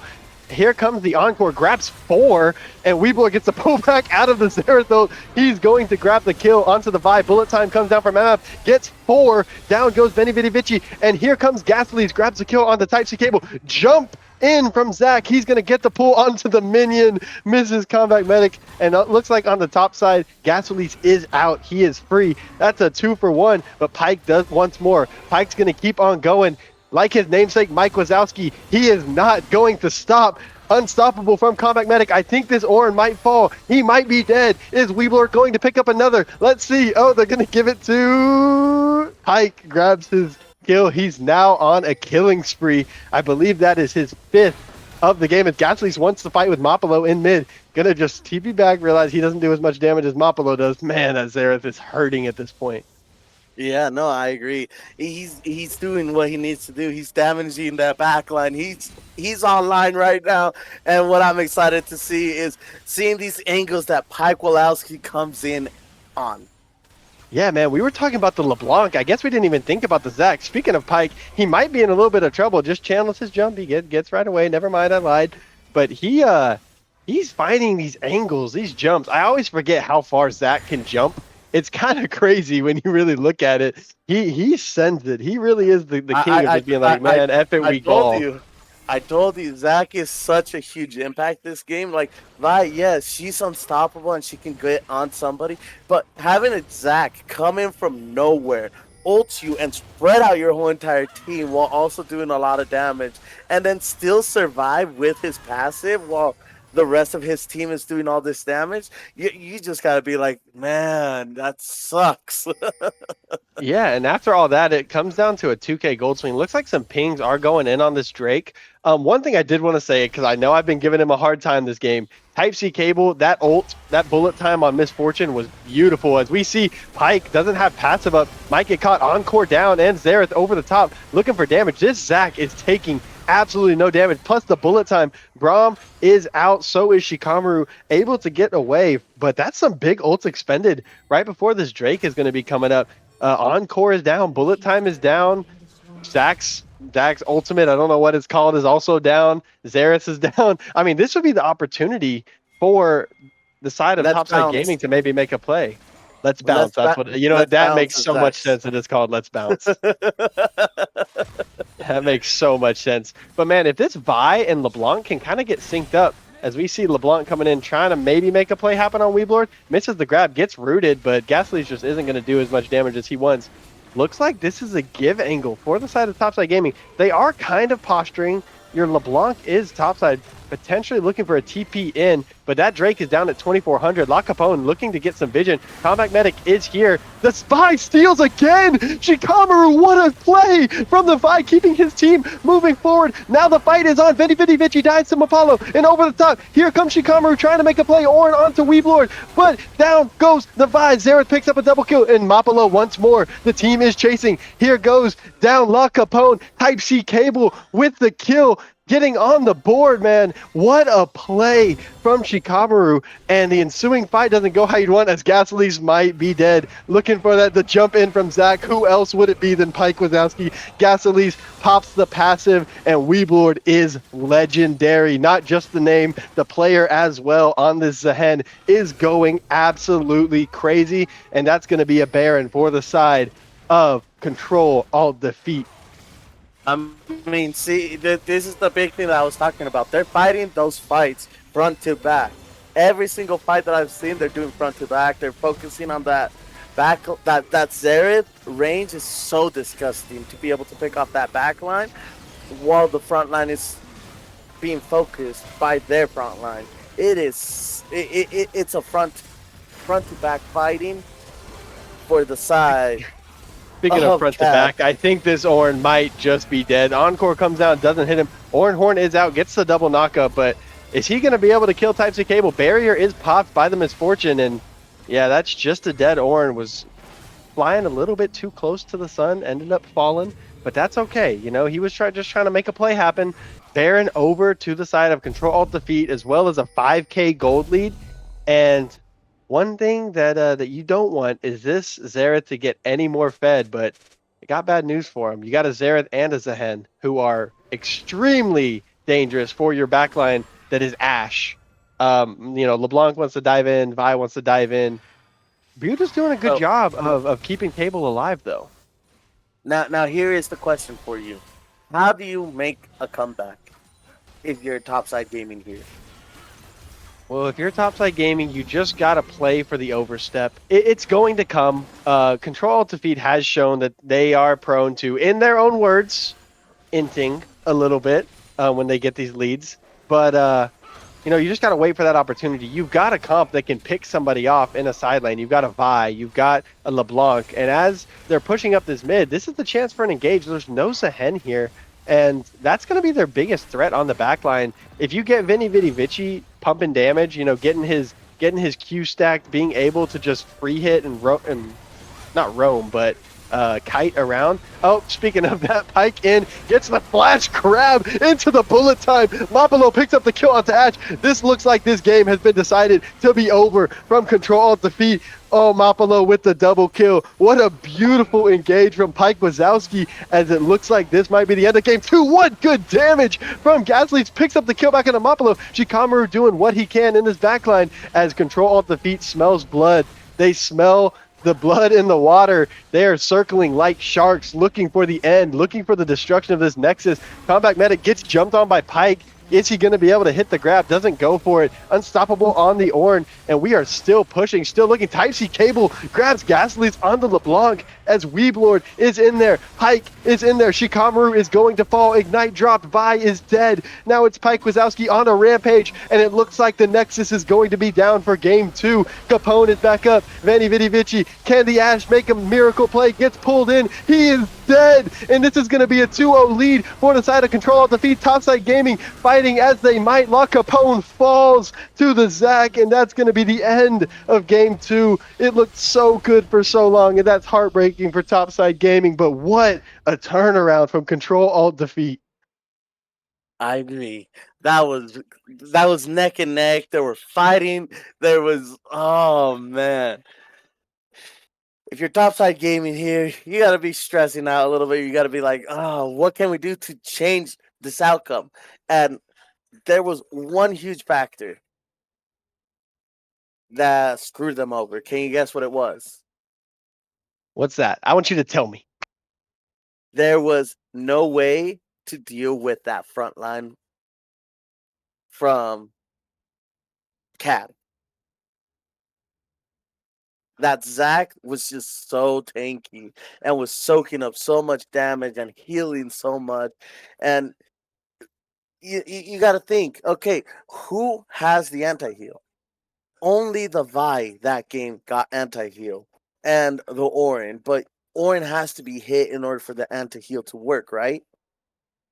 Nobody else on the team of Topside Gaming ended up getting that anti-heal for damage, and I think that's where the biggest factor came into play. Not only that, without being able to get that anti-heal on the Zac with Seraphine healing, it's just so devastating to see that.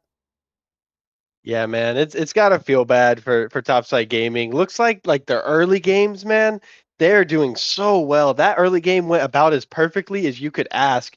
Unfortunately, Control Alt Defeat in the late game just pulled it together. They won a couple team fights. Like I said beforehand, Pike Wazowski is a force. He is someone that you don't want to mess with in the jungle, and I won't lie, that game really rests for me solely on his shoulders. He did really well keeping his team in it, and those engages, like you said, were absolutely crazy. So hopefully in game 3 we can see Topside come out with a similar game plan and just able to execute and maybe take us through to a game 4. I agree. And for now, let's take a quick break while we find out what's happening with draft.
All right, everybody. We are here.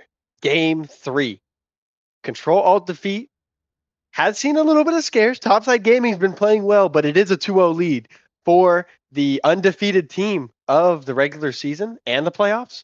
So moving into this game 3, we're looking for Topside to be able to send us through to a game 4. Pino is still here with me on the color commentary. What are we thinking about this draft? What are you looking for as we see they're moving through these bands fast?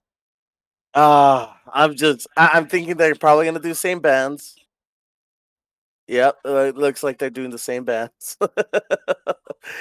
I'm over here thinking, all right, if I am CAD, what are we thinking about playing? We've already won. We can kind of lay back, relax, and pick our less comfortable picks here.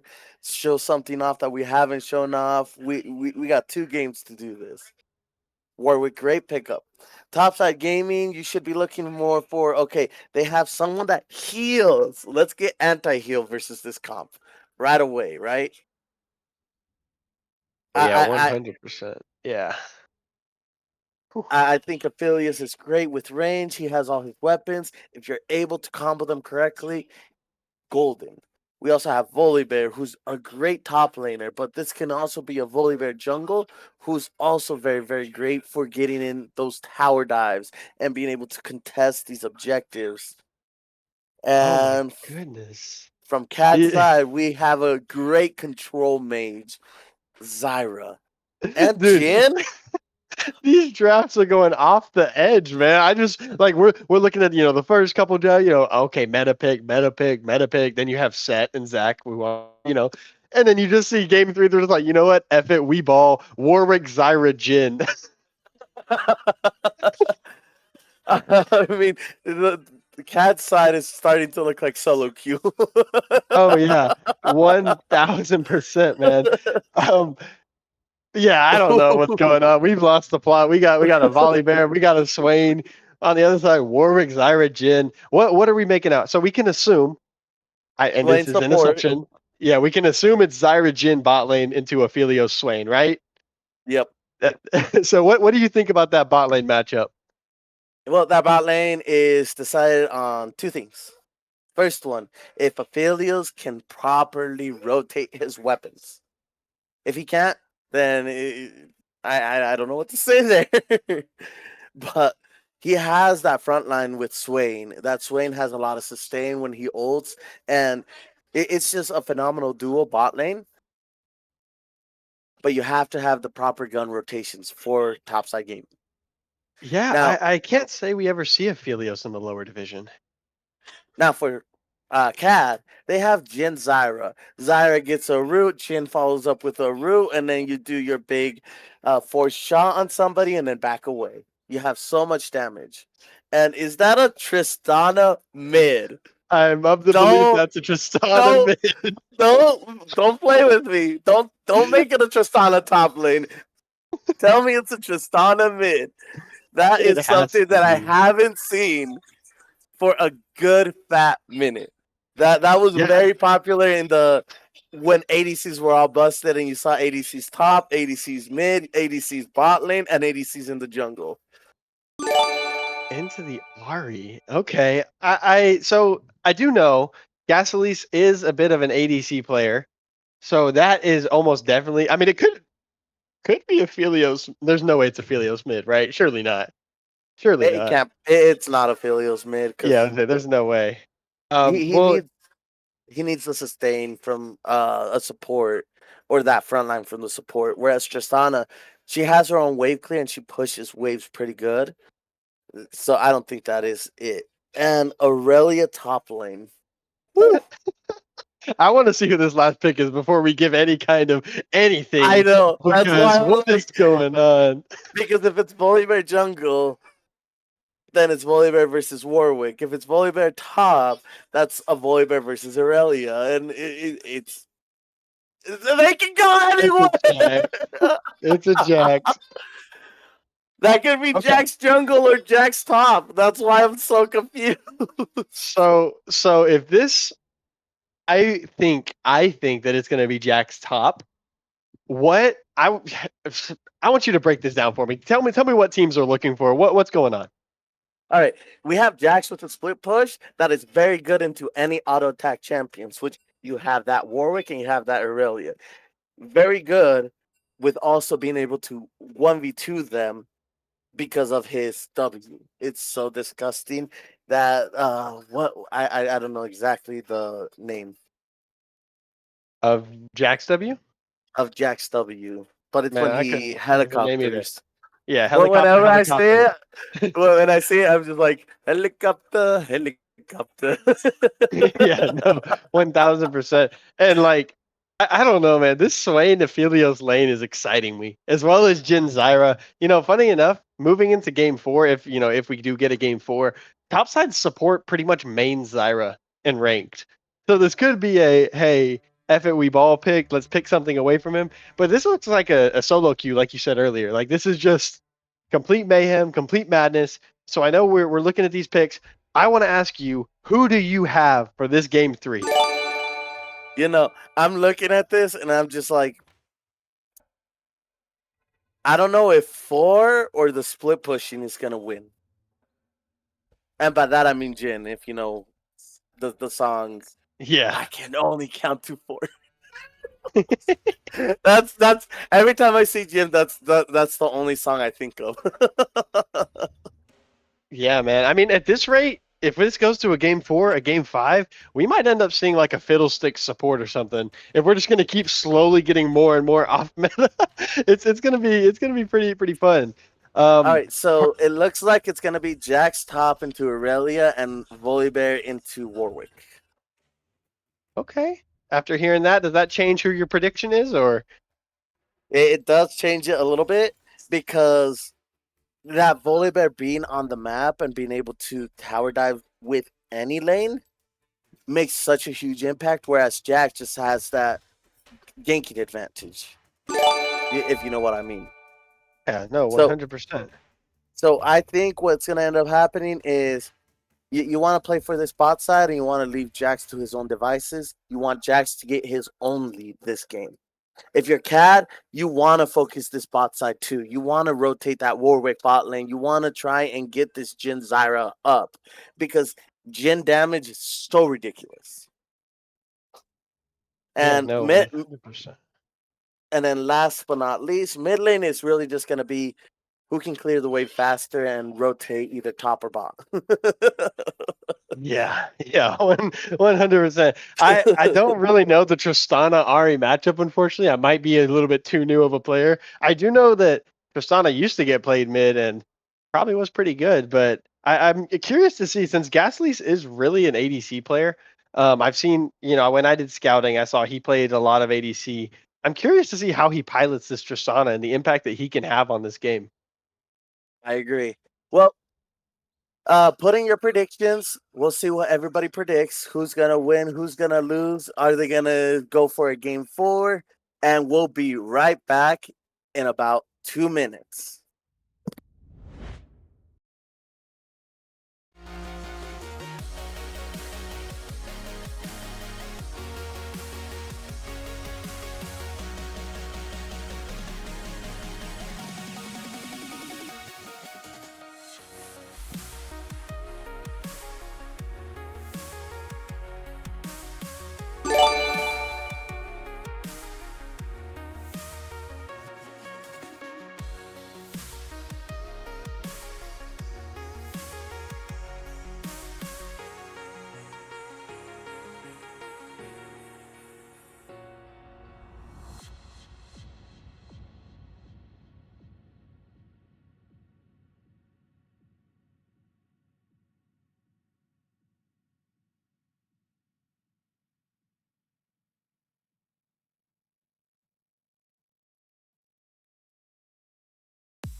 All right, everybody, let's get hype. Game 3, Control Alt Defeat versus Topside Gaming.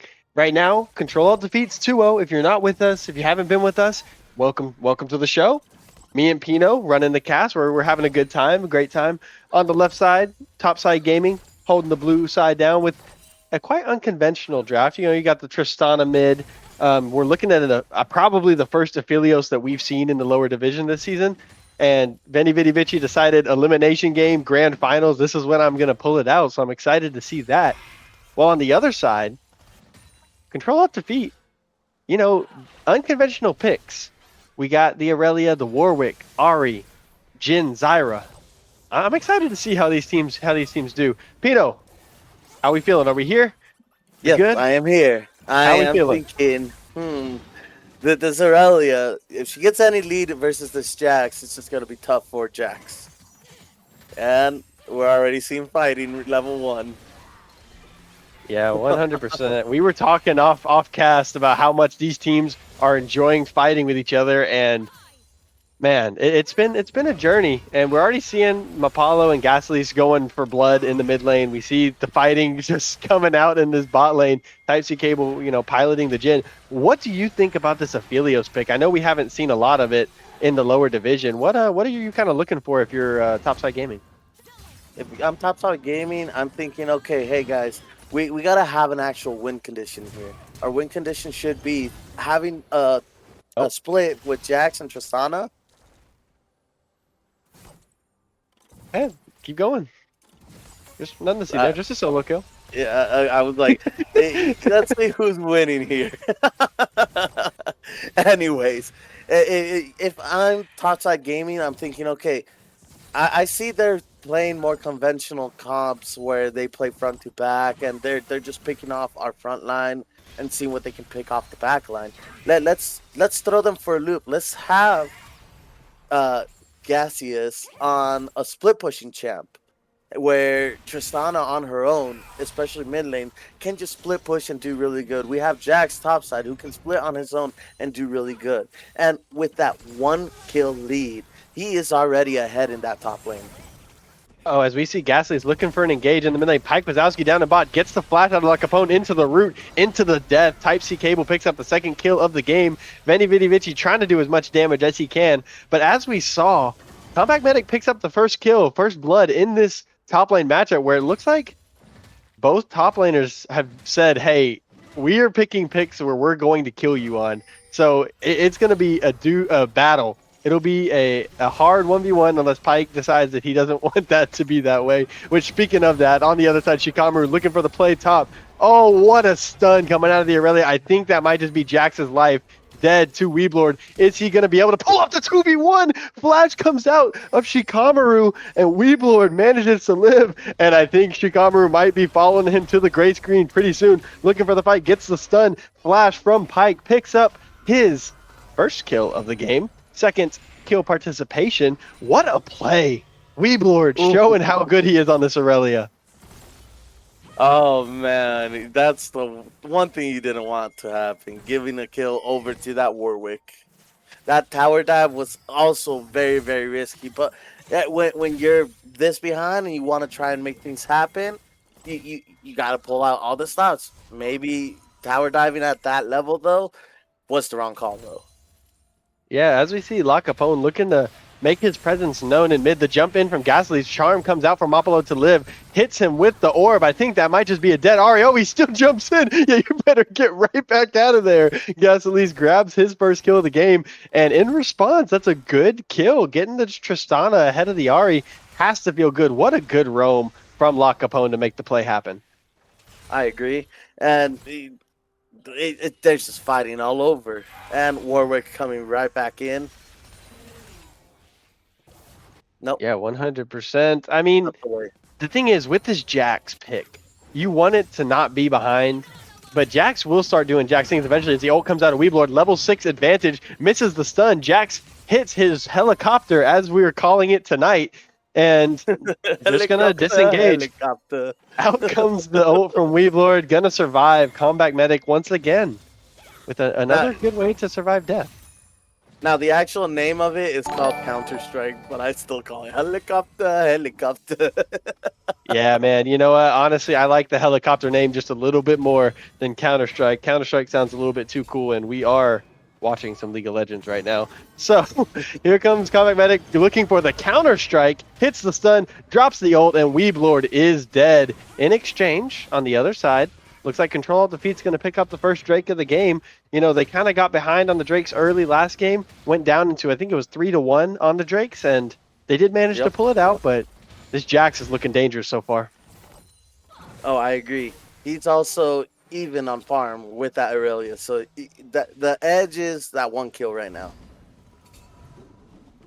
Yeah, 100%. And as the first Drake goes over, you're looking at both teams. You're looking at early game, mid game, late game. Who do you think kind of has the advantage in this early game? As we see Ghastly's look for the engage, jumps in, gets charmed, ult comes out of Mapalo, and there is a Warwick who just jumps right on him. Mapalo going to grab the kill onto Ghastly's. Maybe a little over ambitious when you didn't know where the Warwick was. But look at the vision difference already in that bot side jungle for Control Alt Defeat. Now, if you also did watch, Shikamaru ended up invading that red, and now is looking for another game top lane. Yeah, we're looking for something. Flash comes out of Weeblord. Is he going to be able to get away? Gets stunned by the volley bear. Is he going to be able to get out of this one? I don't know. He is. He's just going to, just chill, walk out, be perfectly fine. W Aurelia. Yeah, no. If that volley bear had ult, they would have definitely towered over there. But luckily for Weeblord, that volley bear did not have ult. Yeah, 100%. And we're already seeing some small discrepancies coming out. For the first time, I think, ever in my life, Mapalo is not ahead in CS in the mid lane. We've been looking, he's been like 30, 50 CS up every single game. And this game, he's down 4, man. I mean, it's a big swing. 30-4. As we see, the stun does come out from Aurelia. Weeblord says, you know what? You thought we were going to have a second apiece. No, we're not. They're just hitting each other. Weeblord ult comes out, but Pyke Wazowski is here. Combat Medic does not get to live. That's a flash kills the Aurelia, and it's going to trade his life over to Pyke, who gets his second kill on this Warwick. 2-0-2. Looking pretty good, but man, your Aurelia is going to soon be obsolete if she just keeps on dying. Even in the 1v2, Shikamaru's sniffing around this bot lane. Big Buddha is there, going to be able to make a flower sprout and get him to push away. Now, this is one thing that I will say. I've noticed that a lot of bot lane or a lot of lower division do not know how to properly buy pink wards and place them on the map and protect them in certain spots. For instance, this ADC, if I was playing Aphelios, I already would have a pink ward in our tri-bush, with that Swain having another pink ward to put in that vision spot.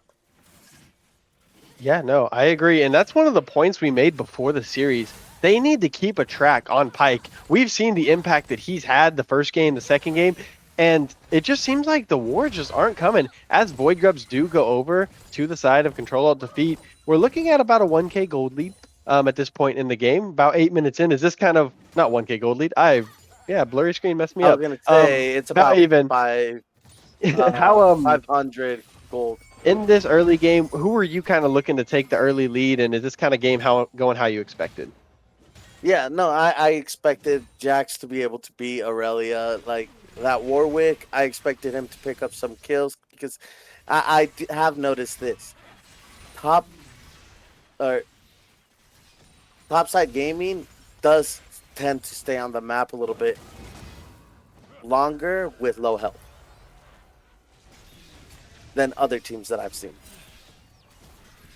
Yeah, 100%. Maybe just overplaying their hand a little bit, not really getting punished for it as much as they probably should.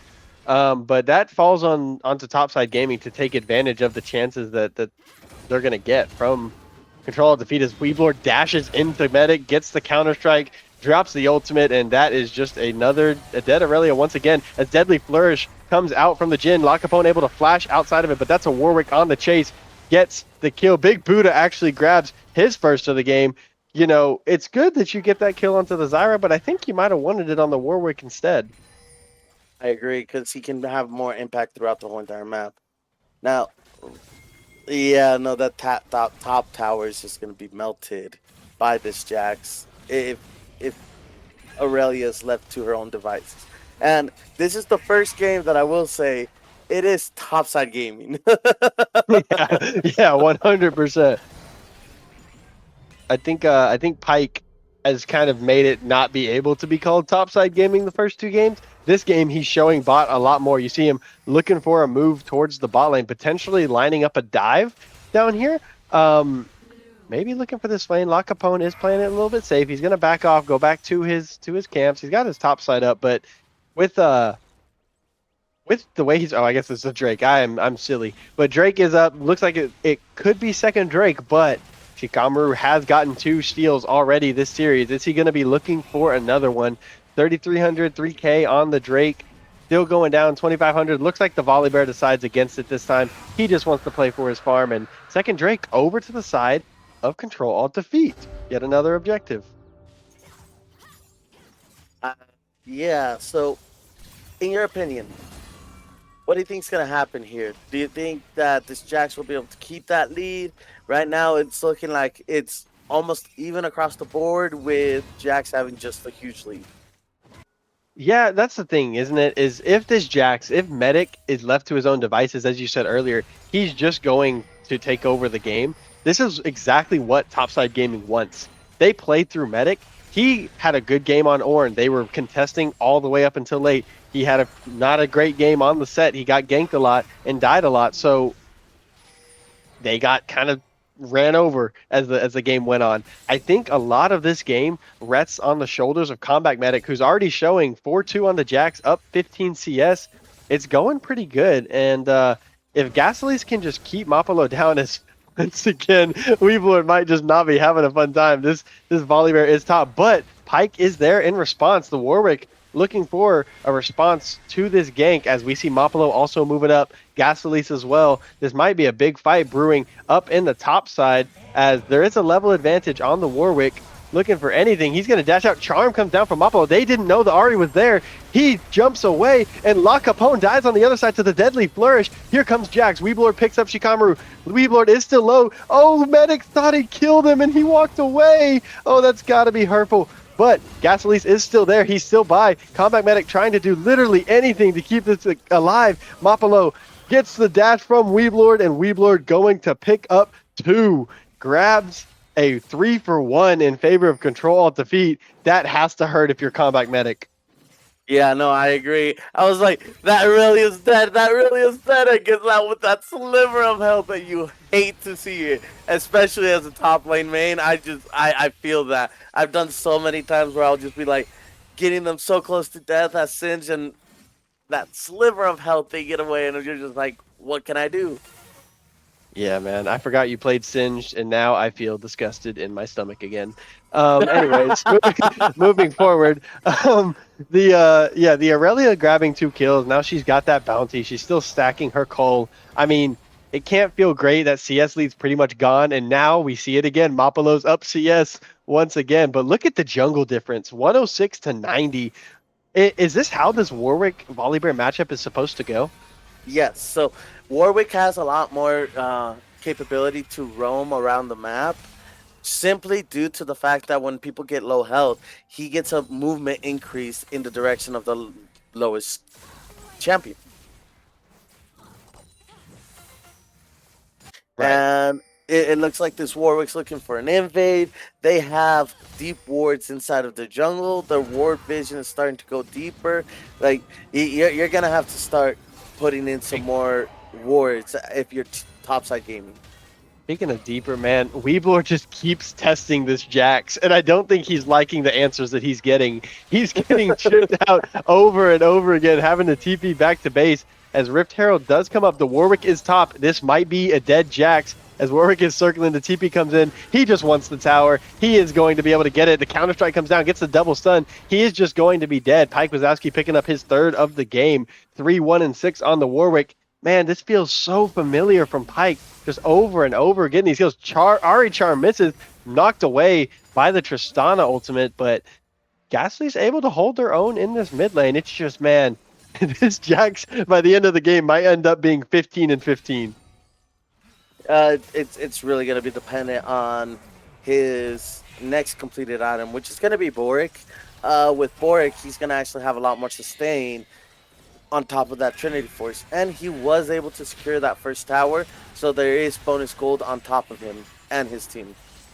Yeah, Rift Herald is taken by control of defeat. Warwick once again looking for a play onto this Tristana in the mid lane. Gonna back off once he knew Tristana had him on vision. But I want to touch back on a point that you made earlier.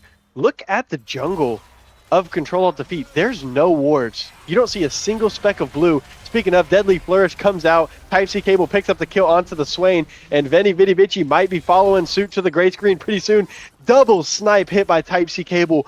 4-0-0 on the Jhin, and things are just going wrong for the side of Topside Gaming. The Drake is about to spawn. If possible, with this Drake coming up, could we get a listen in on what Control Alt Defeat are thinking right now? I agree. Just can be there. Does Jax have TP? We'll know if she is. I mean, it doesn't matter. They're giving it. Yeah, they're looks giving like. it. Oh, Volibear's Bot- here. He's bot lane for some reason. Too late. Rashawn's hanging around. She boarded right there. I'm in. Oh, okay. My bad. I think I got. I thought on the animation I of thought the she would have W. W'd out. I think I. She did. It was. No, mid she got enemy. W'd by Ari as she was making the play. Okay, I'm gonna go You need to top. play really careful bot. I'm gonna go top and see if I can stop this. Oh, you're deep. Oh, Oh, Warwick's you're getting deep. slapped. Doesn't have ult or big knight, so I go this way. Okay. he is Jax, I guess, so you can do whatever.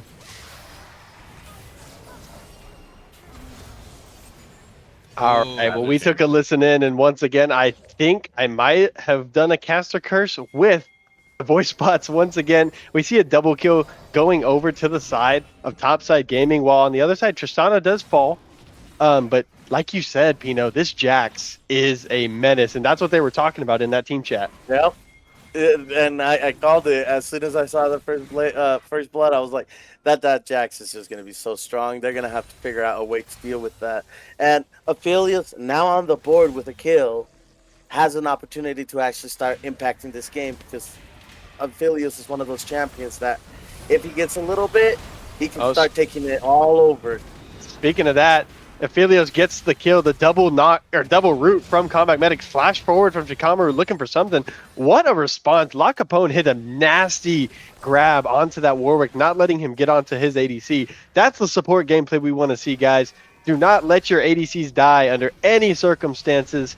Coming from an ADC main, please die for us. We get sad. But yeah, second kill goes over on this Aphelios. The Jax with a big double stun. I mean, Topside Gaming still has chances. If Apollo dashes in, misses the charm after the flash from Gasoli's, still going to pick up the solo bolo.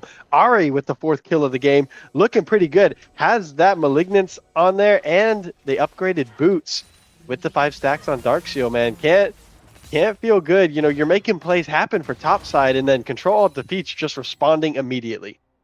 Now, how do you deal with the Jax? Do you have any idea? If I did, brother, I would be in the game. I would not be casting it. But Jax, maybe the Ari is the answer to Jax. I don't know. If he gets on top of anybody, it's kind of just hard. Like, you obviously can't send your bot lane up there. They're too immobiles. They will just die. You'd have to either just send your Aurelia to death, or maybe switch it up, send the Ari up there, let the Aurelia get some farm. But honestly, I think you kind of just have to keep sacrificing your Aurelia. This Aurelia, yeah. If I was Aurelia, I would get a Frozen Heart or get some sort of armor. So, something like Thornmail or something like... Ooh, hold up.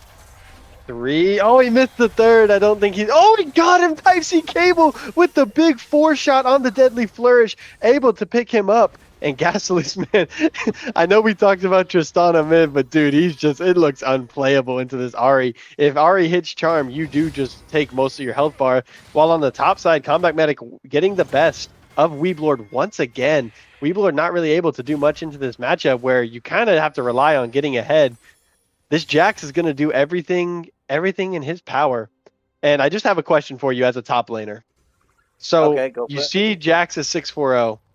does it ever remind you of your solo queue games when you look 6-4-0 and then you see 0-3-1, 1-4-1, 0-4-3, and you look down and you just look up to the sky like, oh my goodness. So many times where I'm ahead and the rest of my team is behind, and I'm like, guys, we can still play this out. They're gonna make mistakes. We gotta capitalize on those mistakes, and those mistakes being going too far to try and go for a pick, going to an objective and starting an objective without really knowing what their advantage is. And for instance, this Baron, do you know the difference between all three different Barons? I do know the difference. I couldn't tell you the difference though. Okay, so there's the Wave Baron, there's the you pretty much just look at the Baron's horn and it will tell you what it is.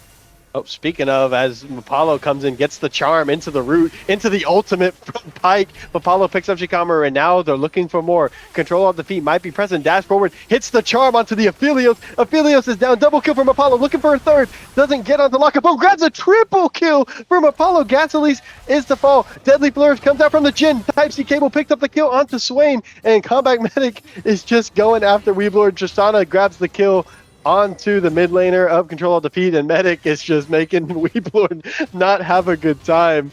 And I know this Drake, this is going to be Soul for Control of Defeat. Do you see any hope for Topside Gaming going into this game, in the ending of this game? Yes, I do. So once this Jack stops split pushing and starts focusing on team fights, it's going to change the whole entire dynamic of the game. Because Jax is level 16 to what? A level 13 Warwick? A level 12 Jhin? A level, barely level 13 Jhin? Level 12 Zyra? So, if you look at the enemy team, the only one that can possibly hold anything to this Jax is that Ahri.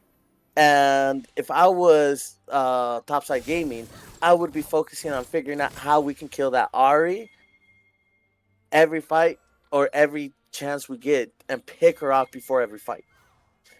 Speaking of Topside Gaming, let's tune in and hear what they're actually thinking right before this Baron. Me and kill him in his jungle or what? I would be Everyone's gonna down. get there except Arya, but they have 4 people there. Yeah, they're Well, actually, no.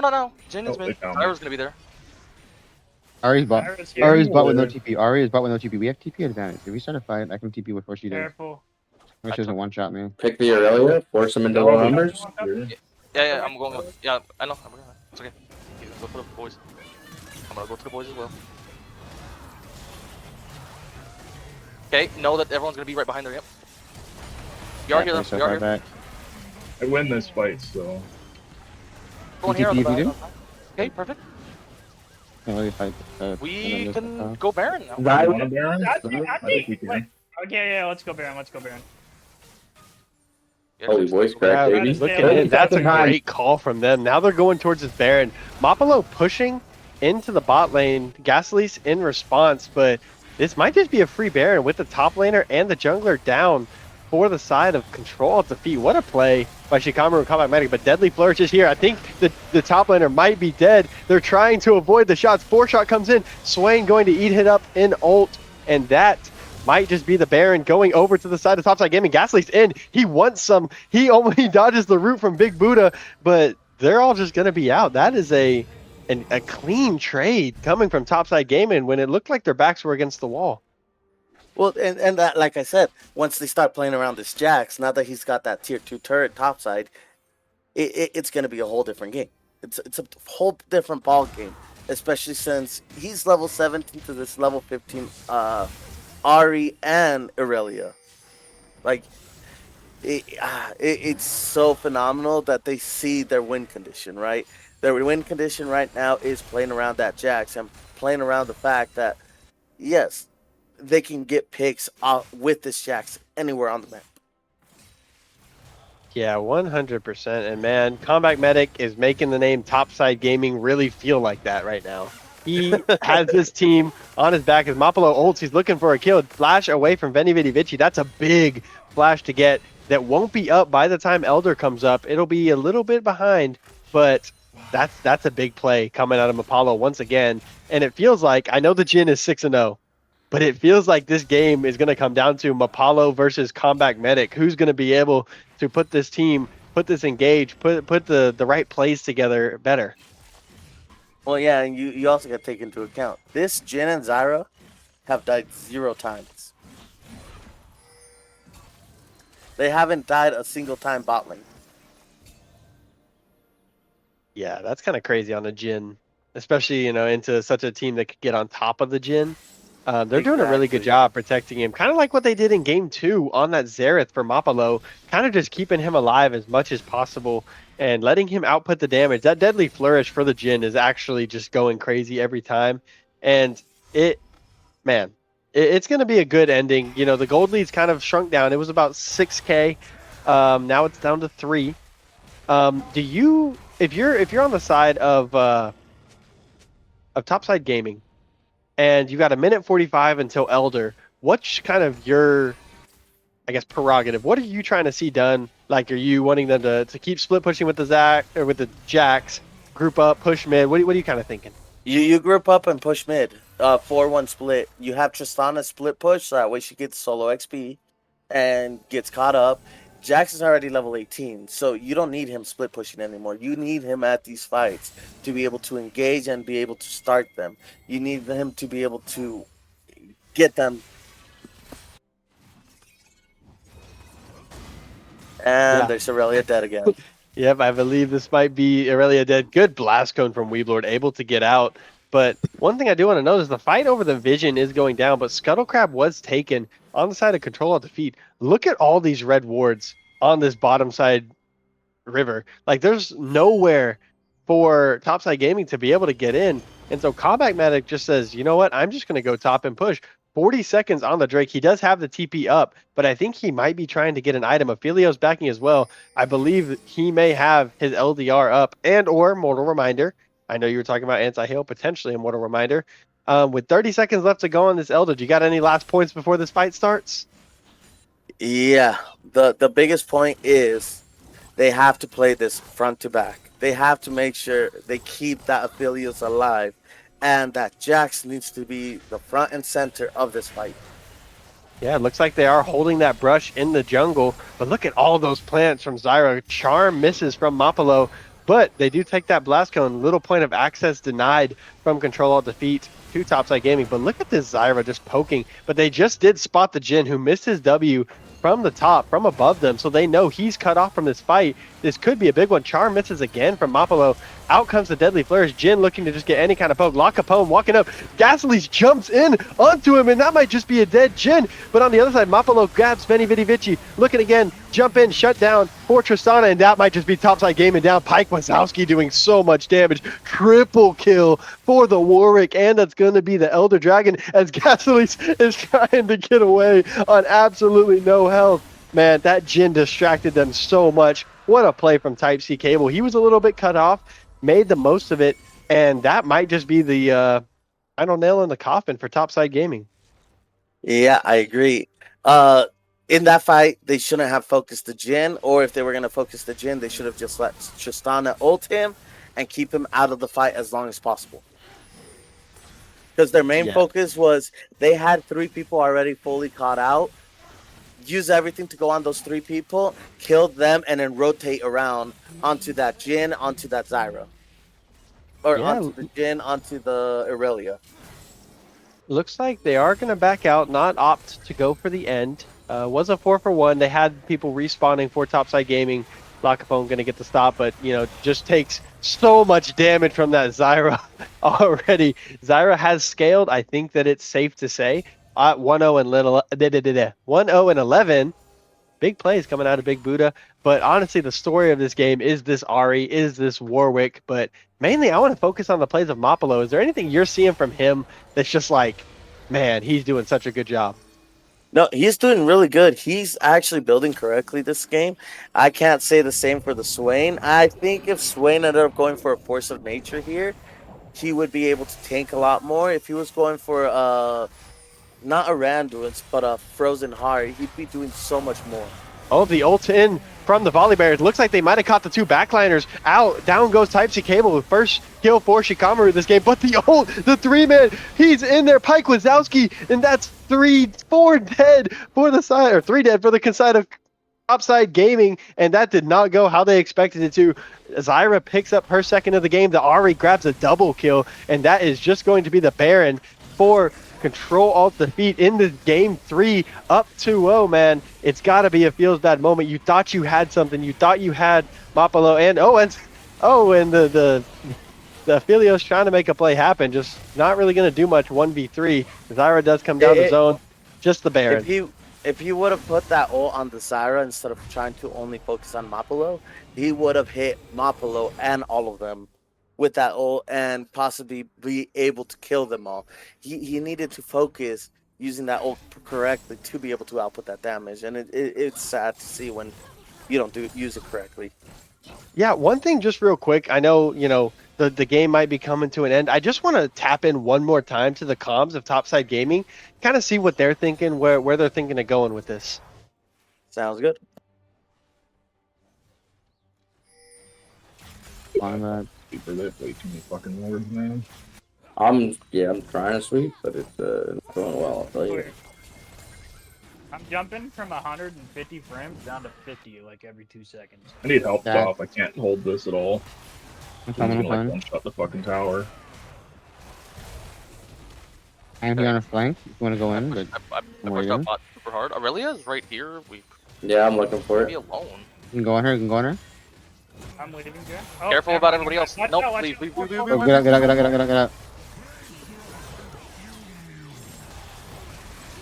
Wait, It looks like we're seeing a play. Weeblord just making things happen. He grabs one. He grabs Gasoli's back. Veni Vidi Vici gonna pick up the kill. Type-C Cable on the top side. 2v1ing with Big Buddha against Combat Medic. And down goes the Ari. Veni Vidi Vici gonna grab a second one, but Mapalo responds right back, picking up the AD carry of Topside Gaming. So that's a 2-for-2 trade, but I think that's gotta feel good for the side of Control Alt Defeat. They just killed Topside Gaming's not only, but main source of damage. So for the next 35 seconds is not going to be looking good for them trying to defend this tower. Poor Combat Medic in a 3v1.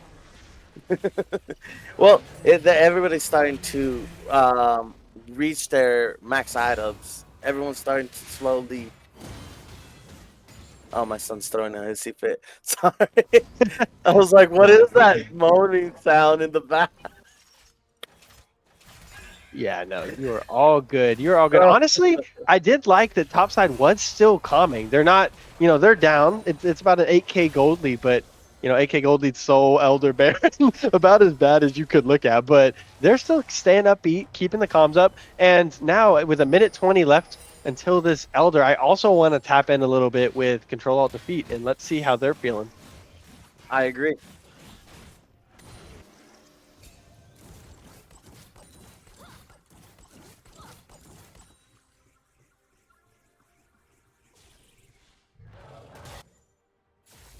Jackson, Wow. we want to force the Great fight. comms coming out of CAD. Okay. We love He to could hear have how TP vocal on they were that. in that chat. Kelly showed It's absolutely beautiful. but as we see, no, you're okay. Pike, Pike finds Shikamaru in the jungle. Mapalo grabs the kill. Maybe they just don't need comms. Maybe they've transcended comms at this point. They could just be speaking some certain ways. Mapalo dashes in looking for a charm, grabs on a La Capone, gets about half of his health down as Combat Medic jumps in for response onto Weeblord. There might be a fight breaking out. The ult comes down, Deadly Flourish from the Jhin, and down goes La Capone. Combat Medic doing everything in his power to try and grab something. Mapalo's on a killing spree, picks up another double kill for Type-C Cable, and that might just spell the end of our lower finals as they are circling in on this Nexus. End of the game is near. Only Gasly's up to defend. He doesn't have flash. He has the ultimate available, but this is Tristana versus the world. One Yordle with a dream, trying to stop this game from ending. 2-0, looking for the 3-0. Here comes Control Alt Defeat. You might be looking at your lower Grand Finals champion. Mapalo goes golden, and they are going to end the game. The ace for Type-C Cable, and that is the 3-0 sweep. Lower Grand Finals. Your champions are Control Alt Defeat. Pino, take me through that ending sequence. Take me through the series. How are you feeling? Oh my, that was phenomenal. That Jin, that Zyra, they were in perfect sync with trapping and stunning people immediately. That Warwick kept jumping in and causing mayhem to anyone in his way. We had Ari finding those angles that were devastating to Topside Gaming, and that Aurelia, even though it was a tough game for her, did her best to just keep that Jax out of those team fights, keep pressuring that side lane, keep making that Jax respond. Whew. Very great teams from Man, both, very great playing from both teams. We yeah, we do man. have Cat in the Discord if you guys wanted to bring them over. Oh yeah, we're gonna get an interview. We will grab somebody. Somebody's gonna get in here and tell us what was going on when they had so much to say when we listened into their comms, and it was absolutely crickets, dead silence. I'm just curious. I'm curious to see what they were thinking. As soon as they want to send somebody in, I am very down. I got some questions ready. I'm all prepared. I'm I might be a little bit starstruck by the lower division champions, but man, I'm excited to talk to these guys. Let's get them all moved over. Moved over, Mr. Monstar. By the way, great owner, great guy. Everybody loves Mr. Monstar. But yeah, let's get Cad moved on over. Let's get a little interview. Before they get moved over, Pino, who was your MVP of the series? Ooh, I gotta say, Weave Lord. He, even though he had a tough time that last game, he did so good that first and second game. Okay, giving it to the top laner. I see what you're I'm doing. I just, see what you're I'm doing, just dude. kidding. No, in all honesty, Pike was very disgusting. Oh, we're getting moved. Give us just a moment.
And that's where we just all just burst onto him in 2 seconds and kill him.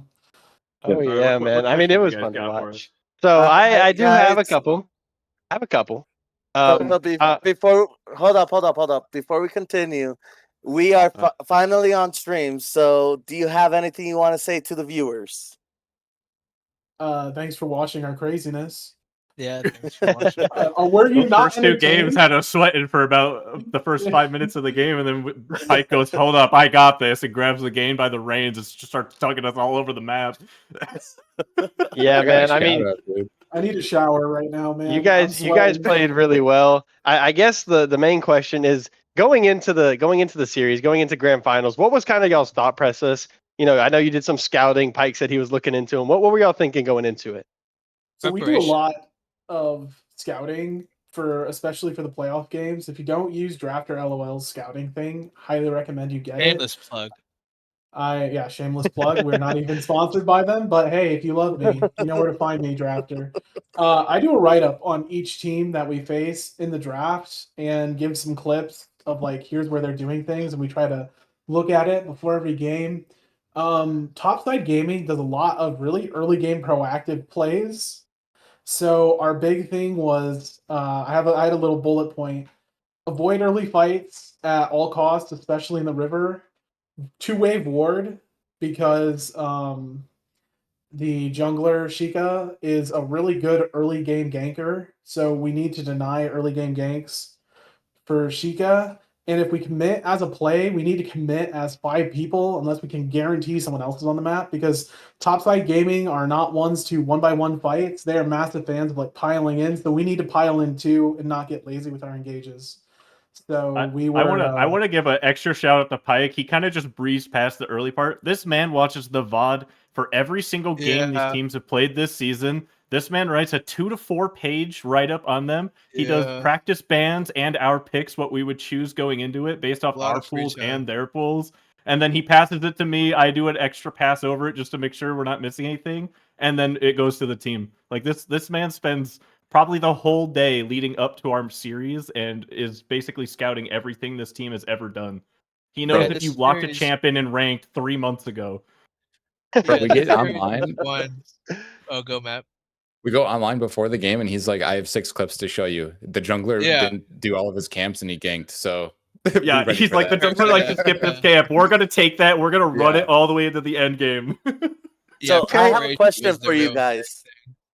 Did anyone else notice in that second game that Ash never got any anti-heal versus your guys' team? We saw that was the Ornn game, right? He had Yeah. he picked up anti-heal. I think they were just banking on Ornn's anti-heal and maybe Vi's, because Vi also built the crit anti-heal item. But Ash never picked up. She was like 7-0 at one point, and then we just started throwing every piece of CC possible, and the rest of their team just collapsed without their Ash. Yeah. Yeah. Following up on that, I want to talk to my boy Alex Weeblord. Alex, we heard you get called Alex in the chat in the VC. So I want to talk to you. How are we feeling after those 3 games going up against Medic? How those goes? What did you see with that matchup? Was there anything you wanted to talk about with that? Honestly, I just gotta give a shout out to Pike, because if he didn't gank my lanes like that, if he didn't play for Topside, I don't think it would have gone as smoothly as it did. Last game was a little rough, but just kept farming, and eventually we got that W. Yeah, man, you did really well. I think Pino was actually talking about how well you played in game 1 and game 2. Game 3 is a little, we forget about game 3. We move on. To The be comeback honest- in game 2 saved it, honestly. The guy went from 1-5 to 9-5. Oh yeah, the Zahini to was be crazy. honest, to be honest, Nemo, Alex, game 3, he had a counter pick. Regardless of how you want to see it, he was up against a mountain. And he played that well. Like, he still kept his head up. He still kept on playing for that lane priority and kept pushing that lane, keeping Jack's topside. That was his only job that game, and he did it beautifully. Right. And so I guess the follow up to that, so Alex kind of mentioned it. Pike, my man. What we got going on, dude? That was some great jungle gameplay. Like, even beforehand, we were talking about Zach. we were talking about how good you were and how that was going to really be a big difference in the game between the 2 teams. I know you do your write ups, your 4-page, all the stuff. What did you see that you specifically took advantage of in those games? I noticed you kind of switched up and went top a lot this set. So they put a lot of pressure in the bot, and I actually casted Topside's game against the team. I saw they put a lot of pressure bot, and in that game, it was kind of crazy. Combat Medic was playing, I believe, Malphite game 1, and he was kind of taking top. He was kind of taking top and taking some sacrifices to try and help out this bot lane. And I'm like, if we can make this a completely uninteractive bot lane and I can gank top, we can put a ton of pressure on the opposite side of the map and just go. And when you pick Set, like, Set's escape is horrible. So I'm like, this is free. You can put the baby cage around him and we can gank him really hard. And you just gotta look for opportunities. Akali's never happening. Usually I like to gank mid, but Akali's never happening. It's just too much work. I'm too lazy. Bot lane wasn't happening because our bot lane was playing so back. So the kind of path of least resistance for me was top lane. You saw once Alex started having a bit of trouble top, I'm like, okay, Jax is too hard now. Path of least resistance, it's bot lane. I'm going. So I try to come in with a plan of like where I want to go, and it informs my first clear, whether I want to clear up or clear down. But afterwards, I'm kind of just trying to pick the path of least resistance to see where I can get good ganks in, because I'm a big proponent of like try to get a lane or two ahead instead of trying to bail a lane out, and those ahead lanes will make the rest of the game just go easy. Yeah, man, and we saw that. We saw that come out We with your definitely saw that. play. It was very well played. So I guess that kind of leads us to what you were talking about, that bot lane. Type C. You had a little bit of a rough misfortune game, Second but you game had was some good ults. yeah, bad positioning, man. So That's I what made us know stand I out. know you're quote unquote team captain. You know, Mr. Monstar was putting in the chat that he didn't know about the Jin pick. He, you know, obviously he says Dude, nobody should early ever play on, Jin. Oh, early he tried on, to yeah, pick a exactly. third game. Early This on man in goes, "Pick me, the Jid. I feel it in my bones." yes, sir. Yeah, that's why Early he is on, watching yeah, early on, literally Monstar with was like, support. "No, thank you, don't pick Jin," and I felt it, and I don't know. There was a couple wanted moments where I was just curving those ults, and it just felt good, man. That fourth shot, I don't know, something about the fourth shot cortisol spike just makes it work. It's beautiful. I love playing Jin myself, so I understand it. Yeah, You're just like 4. Yeah, I think exactly. that was literally what Pino was talking about in between the games. It was like, dude, that Jim, when you get that 4 shot, it just feels so good. Yeah, it does. So Mapalo, my boy, my CS master. I was actually giving you a hard time in that game 3 because you're a little bit down on the Ari. You shut me up really quickly with that. Um, what kind of led you through the games? What was your thoughts going into Gasly and mid? Did you have any thoughts? If you didn't, that's fine. But what are you kind of thinking? He actually played very well. I normally play like really scaling champs in the mid lane, and so the last game I just wanted to play something that could actually fight, and I think Ari allowed me to do that. But yeah, I was able to practice with Musa was in the chat, hyping me up in the Twitch chat, and There you go. he did some 1v1s with me and some coaching, so he helped me prepare a bit. Well, Yeah. that's always good. I played against his 100%. LeBlanc, got rocked by it. So when I play against LeBlanc now, I'm just like, okay, this You're is not like as good as work. him. Yeah.